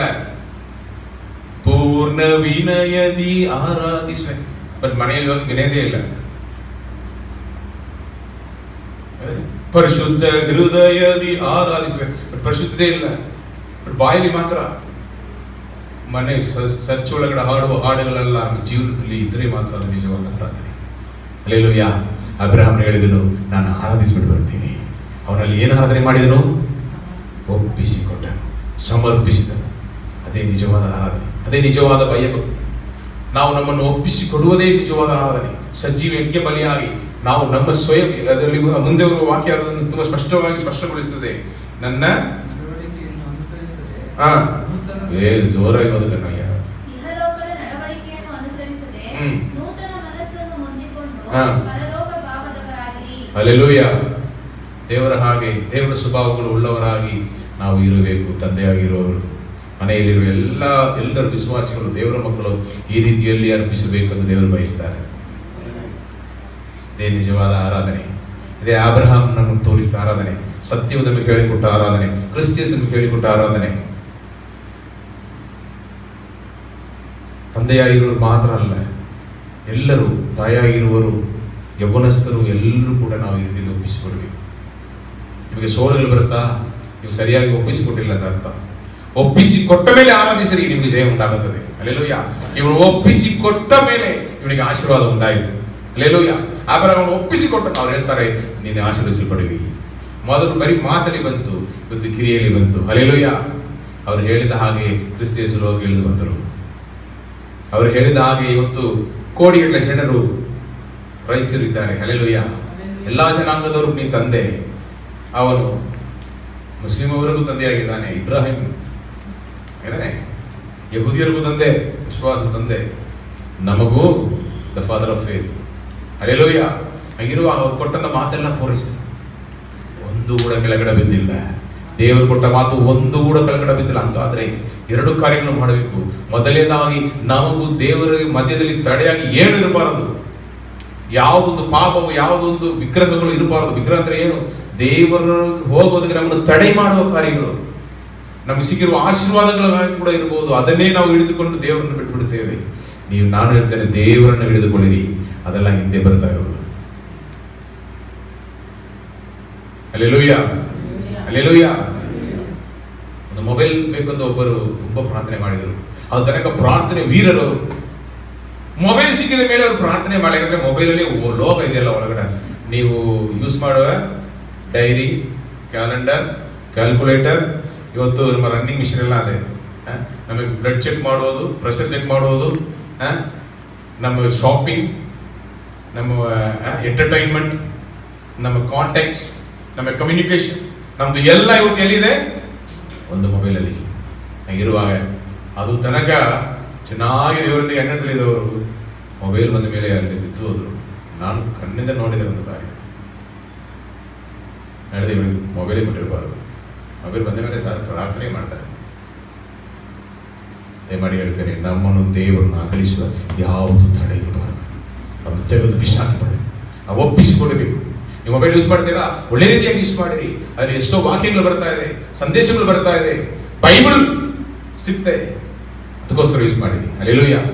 ಯೂಸ್ ಮಾಡಿದ್ರೆ ನೀವು ಧನ್ಯರು. ಅದು ಮುಖಾಂತರ ಎಷ್ಟೋ ಜನರಿಗೆ ವಾಕ್ಯ ಸಿಗುತ್ತೆ. ಸ್ಟೇಟಸ್ ಅಲ್ಲಿ ಹಾಕಿರಿ, ಸಭೆಗೆ ಬರುವವರು ಸ್ಟೇಟಸ್ ಅಲ್ಲಿ ಎಷ್ಟೋ ಜನರು ಸ್ಟೇಟಸ್ ಅಲ್ಲಿ ಹಾಕ್ತಾರೆ ವಾಕ್ಯವನ್ನು. ಅದು ಅವ್ರಿಗೆ ಗೊತ್ತೇ ಇಲ್ಲದೆ ಅನೇಕ ಜನರು ರಕ್ಷಣೆ ದಾರಿಯಲ್ಲಿ ನಡೆಸುವಂತದ್ದಾಗಿರುತ್ತೆ, ಸಂದೇಶವನ್ನು ಕೊಡುವಂತದ್ದಾಗಿರುತ್ತೆ, ವಿಶ್ವಾಸವನ್ನು ಅವರಲ್ಲಿ ಹುಟ್ಟಿಸುವಂತದ್ದಾಗಿರುತ್ತೆ. ನೀವು ಸ್ಟೇಟಸ್ ಅಲ್ಲಿ ನೀವು ನಿಜವಾದ ಕ್ರೈಸ್ತರಾದರೆ ನಿಮ್ಮ ಸ್ಟೇಟಸ್ ಅಲ್ಲಿ ಒಂದು ವಾಕ್ಯವಾದರೂ ನಿಮ್ಮ ಸ್ಟೇಟಸ್ ಅಲ್ಲಿ ಒಂದು ದಿವಸಕ್ಕೆ ಬರಬೇಕು. ಲೋಕದಲ್ಲಿ ಬುದ್ಧರು ಹೇಳಿದರು, ತಾತ ಹೇಳಿದ್ರೆಲ್ಲ ಆಗ್ತಾ ಇದ್ದಾರೆ ಕ್ರೈಸ್ತರು. ಅವ್ರನ್ನ ನಿಲ್ಲಿಸಿ, ಲೋಕದ ಜ್ಞಾನ ನಿಮಗೆ ಅಷ್ಟು ಹೆಚ್ಚಾಗಿದೆಯಾ? ಸತ್ಯವೇದದಲ್ಲಿ ಸರಿಯಾಗಿ ಧ್ಯಾನಿಸಲಿಲ್ಲ ಅಂತ ಅರ್ಥ. ಇದರಲ್ಲಿ ನಿಮಗೆ ಬೇಕಾದ ಎಲ್ಲ ಪ್ರಶ್ನೆಗೆ ಉತ್ತರ ಸಿಗುತ್ತೆ. ಅಲ್ಲೆಲ್ಲೂಯ್ಯ. ಬೈಬಲನ್ನು ಓದುವನೇ ಜ್ಞಾನಿ. ಇರುವಾಗ ವಾಕ್ಯವನ್ನು ಹಾಕಿರಿ, ಓದಿರಿ, ಅದನ್ನು ನಿಜವಾಗಿ ನಿಮ್ಮಲ್ಲಿ ಪ್ರಭಾವ ಬರುವಾಗ ಅದು ನಿಮಗೆ ಸತ್ಯದ ಗೊತ್ತಾದ ಮೇಲೆ ಸ್ಟೇಟಸ್ ಅಲ್ಲಿ ಹಾಕಿಬಿಡಿ, ಅದನ್ನು ಅನುಭವಿಸಿರಿ. ತಡೆಯಾಗಿರುವ ಎಲ್ಲವನ್ನು ತೆಗೆದುಹಾಕಿಬಿಡಿ. ಎರಡನೇದಾಗಿ ನಿಮ್ಮ ಕುಟುಂಬವನ್ನು, ನಿಮ್ಮ ಮಕ್ಕಳನ್ನು, ನಿಮ್ಮ ಕೆಲಸವನ್ನು, ಎಲ್ಲ ಕಾರ್ಯಗಳನ್ನು ನೀವು ನಿಮ್ಮ ಮೇಲೆ ನಂಬಿಕೆ ಇಡದಿರಿ, ದೇವರ ಮೇಲೆ ನಂಬಿಕೆ ಇಡುವುದನ್ನು ತೋರಿಸುವಂತದ್ದಾಗಿರುತ್ತೆ. ಅದೇ ಒಪ್ಪಿಸುವಿಕೆ. ಅಲ್ಲೆಲ್ಲೂಯ್ಯ. ನೀವು ನಿಮ್ಮ ಮೇಲೆ ಸ್ವಂತ ಬುದ್ಧಿ ಮೇಲೆ ನಂಬಿಕೆ ಇಡದೆ ದೇವರ ಮೇಲೆ ಹೆಚ್ಚಾಗಿ ನಂಬಿಕೆ ಇಟ್ಟಿದ್ದೇನೆ ಎಂದು ತೋರಿಸುವುದೇ ಒಪ್ಪಿಸುವಿಕೆ. ಅದು ನೀವು ಒಪ್ಪಿಸಿಕೊಡುವಾಗ, ಅರ್ಪಿಸುವಾಗ ದೇವರು ನಿಮ್ಮನ್ನು ಆಶೀರ್ವದಿಸುವರು. ನೀವು ನಿಮ್ಮನ್ನು ಶೂನ್ಯ ಮಾಡಿಕೊಳ್ತೀರಿ. ಎಲ್ಲ ನಿಮ್ದಪ್ಪ, ನಂದೆಲ್ಲ ನಿಮ್ದು, ಕೊಟ್ಟಿರುವುದು ನೀವು ನಡೆಸಿ, ಮಕ್ಕಳು ನೀವು ನಡೆಸಿ, ಕುಟುಂಬ ನೀವು ನಡೆಸಿ, ಮದುವೆ ಕಾರ್ಯಗಳ ಕೆಲಸವಾಗಿ ಸೇವೆಯಾಗಿ ದೇವರು ನಡೆಸಬೇಕೆಂದು ಒಪ್ಪಿಸಿಕೊಡುವಾಗ ಅವರು ನಿಂದು ನಡೆಸುವರು. ಅಲ್ಲೆಲ್ಲೂಯ್ಯ. ಅವರು ಆಶೀರ್ವದಿಸುವರು, ಅವರು ಹೆಚ್ಚಿಸುವರು, ನಿಮ್ಮನ್ನು ಅನೇಕರಿಗೆ ಆಶೀರ್ವಾದನಿಯಾಗಿ ನಿಲ್ಲಿಸುವರು. ಆ ರೀತಿಯ ತಂದೆಯಾಗಿ, ಆ ರೀತಿಯ ವಿಶ್ವಾಸಿಗಳಾಗಿ ನೀವು ಬದುಕಬೇಕು ಎಂದು ದೇವರು ಬಯಸುತ್ತಾರೆ. ಹಂಗಿರುವಾಗ ತಂದೆಯಲ್ಲಿ ಇರುವ ಸ್ವಭಾವದಲ್ಲಿ ಬಹಳ ಪ್ರಾಮುಖ್ಯವಾದದನ್ನು ನಾನು ಹೇಳಿ ಮುಗಿಸಲು ಬಯಸುತ್ತೇನೆ. ಕೊನೆಯಾಗಿರುವ ವಾಕ್ಯ ಎಫೆಸದವರಿಗೆ ಪೌಲನು ಬರೆದ ಪತ್ರಿಕೆ ಅಧ್ಯಾಯ 6:4 ಓದಿರಿ.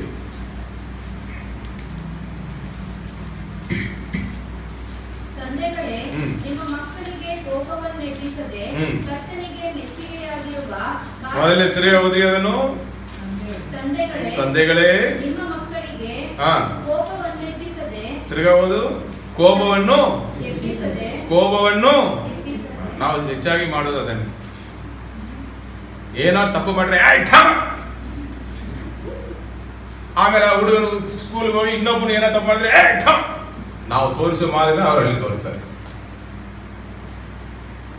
ದೇವರು ಕೊಟ್ಟಿರುವ ಮಾತು, ದೇವರು ಕೊಟ್ಟಿರುವ ಕಟ್ಟಳೆ ಇದು. ನಾವೇನು ಮಾಡಬಾರದು? ಕೋಪವನ್ನು ಗ್ರಹಿಸ್ತೇವಲ್ಲ, ಆಗಲ್ಲ. ಎಲ್ಲ ಯಾಕೆ ಹುಟ್ಟಿದೆ, ಇನ್ನೆಲ್ಲ ಹಂಗೆ ಮಾಡ್ಬೇಕು ಹಿಂಗೆ ಮಾಡ್ಬೇಕಂತಂದು ನಾವು ಮಾಡೋದು ತಪ್ಪು. ಒಂದೇ ಒಂದು ಸಾರಿ ನಾನು ನನ್ನ ಮಗನನ್ನು ತುಂಬ ಜೋರಾಗಿ ನೋಯಿಸ್ಬಿಟ್ಟೆ. ನನ್ನ ಮನಸ್ಸಲ್ಲಿ ದೇವರು ಮಾತನಾಡಿದ, ನಾನು ಯಾವಾಗಲೂ ನಿನ್ನನ್ನು ಈ ರೀತಿಯಲ್ಲಿ ದಂಡನೆ ಕೊಟ್ಟಿದ್ದೇನೆ, ನಿನಗೂ ತಂದೆ ಕೊಟ್ಟಿದ್ದೇನಲ್ಲ, ಕೊಯ್ಲುಗಳೇ ಒಂದು ದಿವಸ ನಿನ್ನ ಮೇಲೆ ಕೈ ಎತ್ತಿದ್ದಾನ, ಯಾಕೆ ಇನ್ನು ಮೇಲೆ ನೀನು ಕೋಪಿಸ್ಕೊಂಡೆ? ಬಂಗಾರ ಆಗಿ ಕೊಟ್ಟಿದ್ದೇನೆ, ಒಳ್ಳೆ ಸ್ವಭಾವಗಳು, ಏನೋ ಸಣ್ಣ ತಪ್ಪು ಮಾಡಿಬಿಟ್ರೆ ಇಷ್ಟು ಕೋಪ ಯಾಕೆ ನನಗೆ ಅಂತ ನನ್ನನ್ನು ದೇವರು ಬೈದರು. ಆ ದಿವಸ ನಾನು ಗೋಡೆಯಲ್ಲಿ ಕೈಯನ್ನು ಹೊಡೆದುಕೊಂಡೆ. ನಾನು ನನ್ನೇ ಗಾಯಪಡಿಸಿಕೊಂಡು ಅತ್ತೆ, ದೇವರೇ ಇದೇ ಲಾಸ್ಟ್, ನನ್ನ ಜೀವನದಲ್ಲಿ ಇನ್ನು ಮುಂದೆ ನಾನು ಆ ರೀತಿಯಲ್ಲಿ ಮಾತಾಡೋದಿಲ್ಲ, ಈ ರೀತಿಯಲ್ಲಿ ಮಾಡೋದಿಲ್ಲ ಅಂತ ನಾನು ಒಪ್ಪಿಸಿಕೊಟ್ಟು ಒಂದು 6 ವರ್ಷ ಆಯಿತು. ಅದಕ್ಕೆ ಮುಂಚೆನೂ ಮಾಡಿರಲಿಲ್ಲ, ಒಂದೇ ಒಂದು ಸಾರಿ ನನ್ನ ಕಡೆಯಿಂದ ತಪ್ಪಾಯಿತು. ಬಟ್ ಒಂದು ತಂದೆ ಹತ್ರ ಅವನೊಂದು ಮಾತು ನನ್ನ ನೋಡಿ ಕೇಳಿ, ಸ್ಕೂಲಲ್ಲಿ ಇರುವ ಟೀಚರ್ ನನ್ನನ್ನು ಹಿಡಿದು, ನನ್ನ ಕಾಲನ್ನು ಹಿಡಿದು ನನ್ನನ್ನು ಏಟು ಕೊಟ್ಟನು. ಆವಾಗ ನನಗೆ ಮನಸ್ಸು ನೋವಾಯಿತು. ನನ್ನ ಅಪ್ಪನು ದಿವಸ ಹಂಗೆ ಮಾಡಿಬಿಟ್ಟನಲ್ಲ, ಆ ದಿವಸ ನನಗೆ ಮನಸ್ಸು ನೋವಾಯಿತು. ನಮ್ಮನ್ನು ದೇವರಂಗೆ ದಂಡಿಸಲಿಲ್ಲ. ನನ್ನ ಹೆತ್ತ ತಂದೆ ನನ್ನನ್ನು ಹೊಡೆದಿರಲಿಲ್ಲ. ತಪ್ಪು ಮಾಡೋದೆಲ್ಲ ಕುಳ್ಳಿರಿಸಿ ಮಾತನಾಡೋದು. ಯಾಕೆ ಹಿಂಗೆ ಮಾಡಿಬಿಟ್ಟೆ, ನಿನಗೆ ಅದು ತಪ್ಪಾಗುತ್ತೆ, ನಾಳೆ ನಿನಗೆ ಕಷ್ಟ ಬರುತ್ತೆ, ಬೇಡ ಕಣೋ ಅಂತ ಹೇಳಿ ನನಗೆ ತಲೆ ಬಗ್ಗೆ ಗೊತ್ತಿರಬೇಕು. ಬಟ್ ನನಗೆ ತುಂಬ ಕೋಪ, ಚಿಕ್ಕ ವಯಸ್ಸಿಂದ ತುಂಬ ಕೋಪ ಇತ್ತು. ಮದುವೆ ಆದ ಮೇಲೆ ಹಲವು ಸಾರಿ ಎಮೋಷನಲ್ಲಿ ಆ ರೀತಿಯಲ್ಲಿ ಕೋಪವನ್ನು ನಾನು ತೋರಿಸಿದೆ. ಒಂದೇ ಒಂದು ಸಾರಿ ಅವನ ಮೇಲೆ ನಾನು ಕೈ ಮುಂದೆ ಸರಿ ಮಾಡಿ, ಬಟ್ ಅದು ನನಗೆ ಬಹಳ ನೋವಾಯಿತು. ದಯಮಾಡಿ ಮಕ್ಕಳ ಮೇಲೆ ಕೈ ಹಾಕಬೇಡ. ನಿಮ್ಮ ಕಂಟ್ರೋಲ್ ಮಕ್ಕಳು ಇರಬೇಕಾ? ಮಕ್ಕಳನ್ನು ದೇವರಿಗೆ ಒಪ್ಪಿಸಿಕೊಡಿ, ಪ್ರೀತಿಯಿಂದ ಅವ್ರನ್ನ ನಡೆಸಿ, ಅವ್ರು ನಮ್ಮನ್ನು ಹುಡುಕುವ ಹಾಗೆ, ಅವ್ರನ್ನ ಕೈಯಲ್ಲಿ ಬಂದು ನಿಲ್ಲುವ ಹಾಗೆ, ನಾವು ಅವರಿಗೊಂದು ಕಷ್ಟ ಬರುವಾಗ ನಮ್ಮನ್ನು ಹುಡುಕಿ ಬಂದು ಅದನ್ನು ಹಂಚಿಕೊಳ್ಳುವ ಹಾಗೆ ನಾವು ಇರಬೇಕು. ಇಲ್ಲದಿದ್ದರೆ ವಿ ಆರ್ ಫೇಲಿಯರ್. ನಮ್ಮ ಹತ್ರ ಬರ್ತಾ ಇಲ್ಲ, ಯಾರೋ ಒಬ್ಬರಿಗೆ ಮೆಸೇಜ್ ಕಳಿಸ್ತಾರೆ, ಯಾರೋ ಒಬ್ಬರನ್ನು ಹುಡುಕುತ್ತಾರೆ, ಕುಟುಂಬದಲ್ಲಿ ಯಾರೋ ಒಬ್ಬರು ಮಾವ ಇಲ್ಲ ಅತ್ತೆ, ಯಾರಾದರೂ ಒಬ್ಬರು ಚಿಕ್ಕಪ್ಪ ಅಣ್ಣ ಅವ್ರು ಹೋದ್ರೆ we are not good models. ನಾವು ಕೋಪವನ್ನು ಎಬ್ಬಿಸದೇ ಇರಬೇಕು, ಅದೇ ಫಸ್ಟ್. ಆಮೇಲೆ ಕರ್ತನಿಗೆ ಮೆಚ್ಚುಗೆಯಾಗಿರುವ ಬಾಲ ಶಿಕ್ಷೆಯನ್ನು ಬಾಲೋಪದೇಶವನ್ನು ಮಾಡುತ್ತಾ ಹಲ್ಲೆಲೂಯಾ, ದೇವರಿಗೆ ಮೆಚ್ಚುಗೆಯಾಗಿರುವ ರೀತಿಯಲ್ಲಿ ನಾವು ಮಕ್ಕಳನ್ನು ಬೆಳೆಸಬೇಕು. ಅದ್ರ ದೇವರಿಗೆ ಮೆಚ್ಚುಗೆ ಆಗಿದ್ರೆ ಈ ಲೋಕದಲ್ಲಿ ಇರೋ ಎಲ್ಲವನ್ನು ತೋರಿಸಬಾರದು. ಟಿವಿಯಲ್ಲಿ ಬರ್ತಾ ಇರೋ ಎಲ್ಲ ಕಾರ್ಯಗಳನ್ನು ತೋರಿಸಬಾರದು. ಅವ್ರಿಗೆ ಮೆಚ್ಚುಗೆಯಾದ ಏನು ನಮಗೆ ಗೊತ್ತಿರಬೇಕು. ಕೊಲೆ ಮಾಡುವುದನ್ನು ಸಿನಿಮಾಗಳಲ್ಲಿ ತೋರಿಸ್ತಾರೆ, ರಕ್ತ ಸೋರು, ತಲೆಯನ್ನು ಹೊಡೆದು, ಇದನ್ನು ನೋಡ್ತಾ ಇರುವ ಮಕ್ಕಳ ಒಳಗಡೆ ಆ ಸ್ವಭಾವಗಳು ಬರುತ್ತೆ. Love scene, full love scene ತೋರಿಸ್ತೀರಿ. ನಾಳೆ ಮಕ್ಕಳು ದೊಡ್ಡವರಾಗಿ ಮಾಡಿದರೆ ತಪ್ಪದೆ ಹೇಳಿದ್ರೆ ನೀವು ತಾನೇ ಚಿಕ್ಕ ವಯಸ್ಸಲ್ಲಿ ಕುಳ್ಳಿರಿಸಿ ತೋರಿಸಿ ಅಂತ ಹೇಳ್ತಾರೆ. ನಮಗೆ ಮಜಾ ಕೊಡೋದು ಮಕ್ಕಳನ್ನು ಅಲ್ಲಿ ಕುಳ್ಳಿರಿಸಬಾರದು.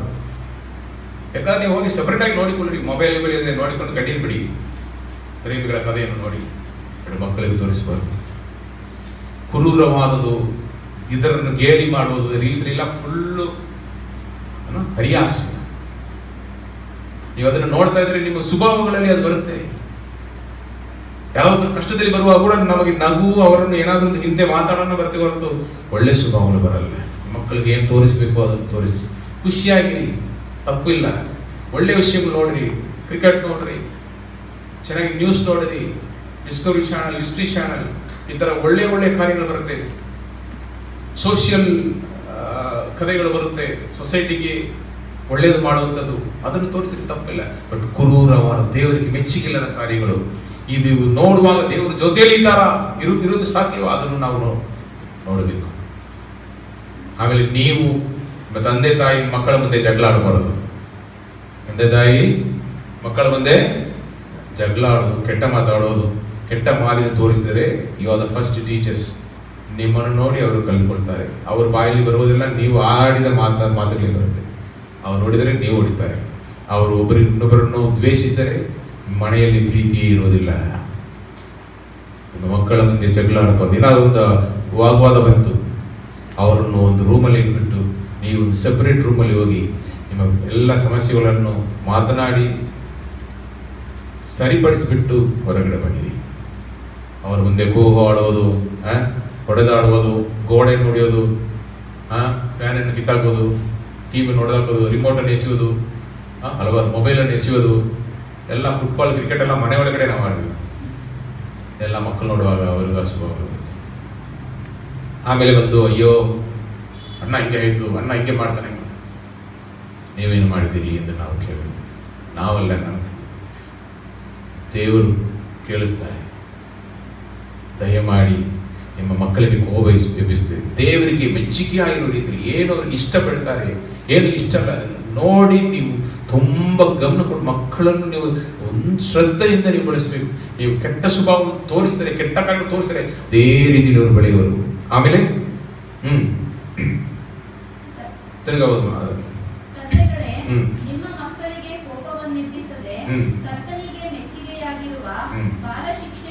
ಬಾಲ ಶಿಕ್ಷೆಯನ್ನು ಬಾಲೋಪದೇಶವನ್ನು ಇನ್ಸ್ಟ್ರಕ್ಷನ್ ಆಫ್ ದ ಲಾರ್ಡ್, ನೀವು ಅವ್ರಿಗೆ ಬೈಬಲ್ ಅನ್ನು ಹೇಳಿಕೊಡಬೇಕು. ರಾತ್ರಿ ಮಲಗುವಾಗ ಕೂಡ ಅವರಿಗೆ ಸತ್ಯವೇದ ಕಥೆಗಳನ್ನು ಹೇಳಿ ಮಲಗಿಸಬೇಕು, ಅವ್ರಿಗೆ ಭಯ ಬರಲ್ಲ. ಅಲ್ಲೆಲ್ಲೂಯ್ಯ. ರಾತ್ರಿ ಎಷ್ಟು ಕುಟುಂಬಗಳಲ್ಲಿ ಮಕ್ಕಳು ಎದ್ದು ಒಂದು ಡ್ಯಾಡಿಯನ್ನು ಹುಡುಕಿ ಬರ್ತಾರೆ. ನೀವು ಅವರಿಗೆ ರಾತ್ರಿ ಮಲಗುವ ಮುಂಚೆ ಒಂದು ಒಳ್ಳೆಯ ಬೈಬಲ್ ಸ್ಟೋರಿಯನ್ನು ಹೇಳಿ ತಲೆಯಲ್ಲಿ ಕೈ ಹಾಕಿ ಪ್ರಾರ್ಥನೆ ಮಾಡಿ ಮಲಗಿಸಿ.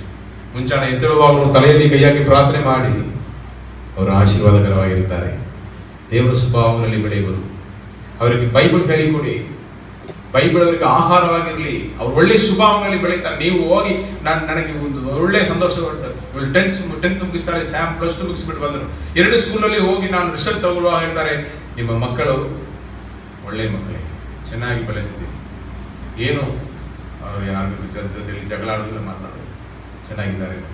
ಅವ್ರು ಮಾತು ತಗೊಳ್ಳಲ್ಲ, ಅದು ಬೇರೆ ಕಥೆ. ಅವರು ಒಳ್ಳೆಯ ಸ್ವಭಾವಗಳನ್ನು ಅವರು ಸಂಭಾಷಿಸ್ಕೊಂಡು ಬಂದದ್ದು ಸಂತೋಷವಾಯಿತು. ಅಲ್ಲೆಲ್ಲೂಯ್ಯ.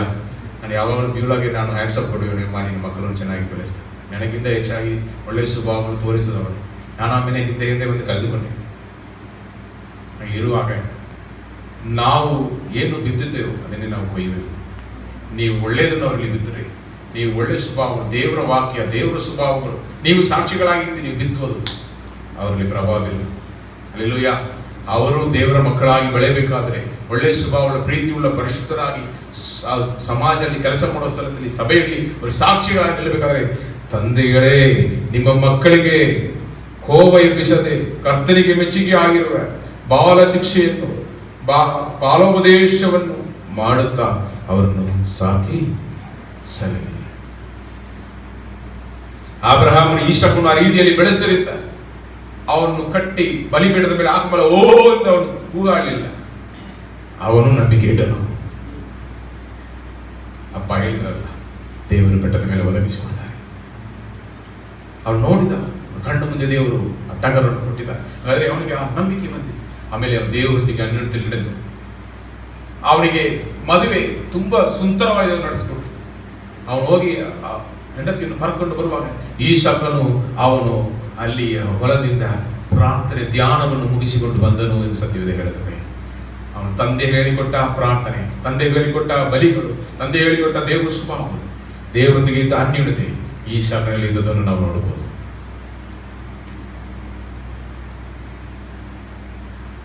ದೇವ ಜನ, ನನ್ನ ಪ್ರೀತಿಯ ಸಹೋದರ ಸಹೋದರಿ, ನಾವು ಚೆನ್ನಾಗಿಲ್ಲ, ನಾವು ಒಳ್ಳೆಯವರಾಗಿ ಬದುಕ್ತಾ ಇಲ್ಲ ಅಂದರೆ ಕ್ರೈಸ್ತಿಯರಾಗಿ ಬದುಕೋದೇ ವ್ಯರ್ಥ, ವೇಸ್ಟ್. ಚರ್ಚಿಗೆ ಬರೋದು ವೇಸ್ಟ್, ಆರಾಧನೆ ಮಾಡೋದು ವೇಸ್ಟ್.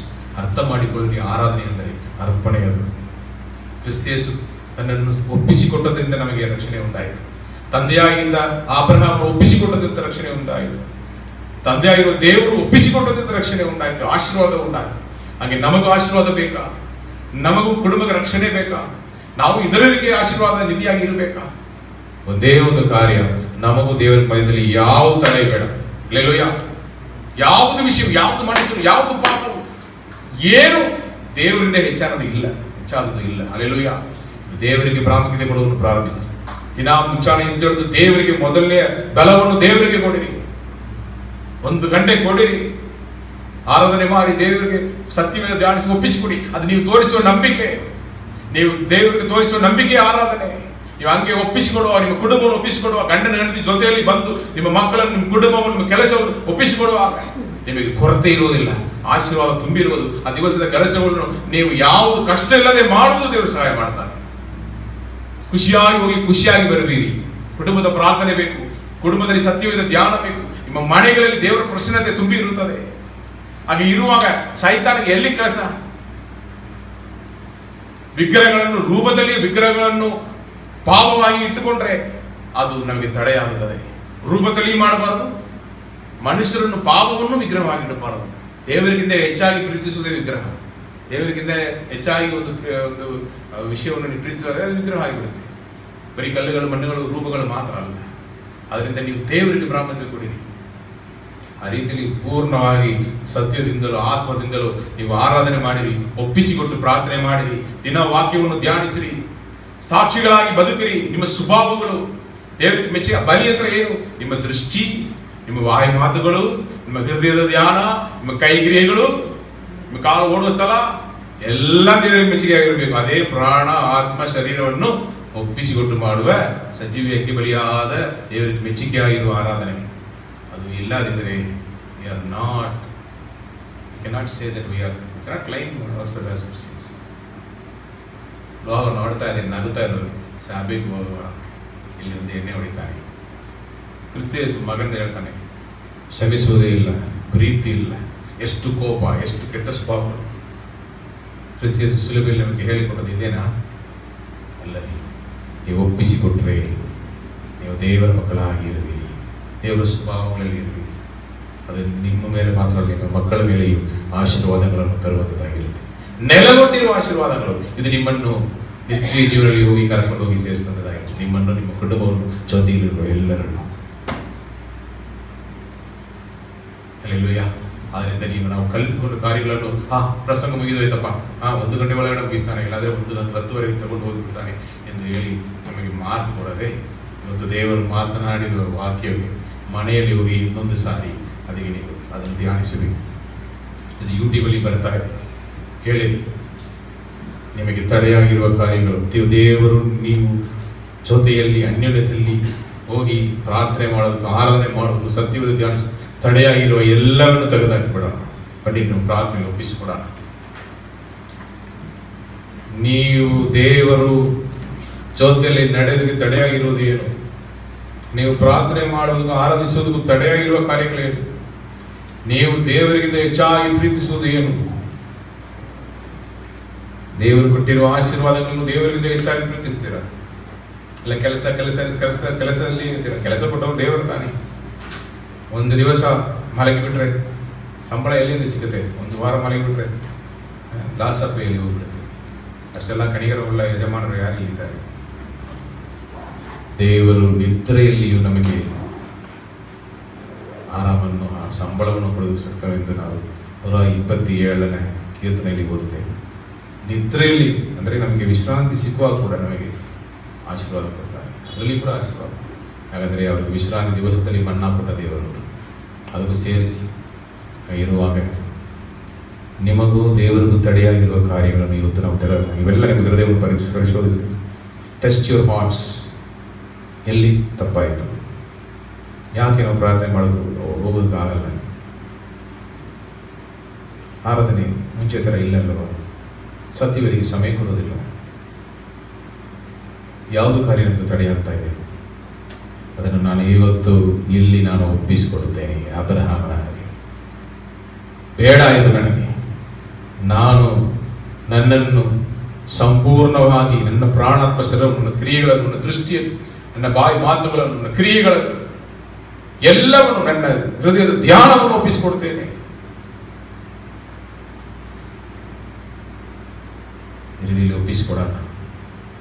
ಇದು ತಂದೆಯ ಸ್ವಭಾವ. ಈ ರೀತಿಯಲ್ಲಿ ಒಪ್ಪಿಸಿಕೊಟ್ಟ ಎಲ್ಲರಿಗೂ ಆಶೀರ್ವಾದ.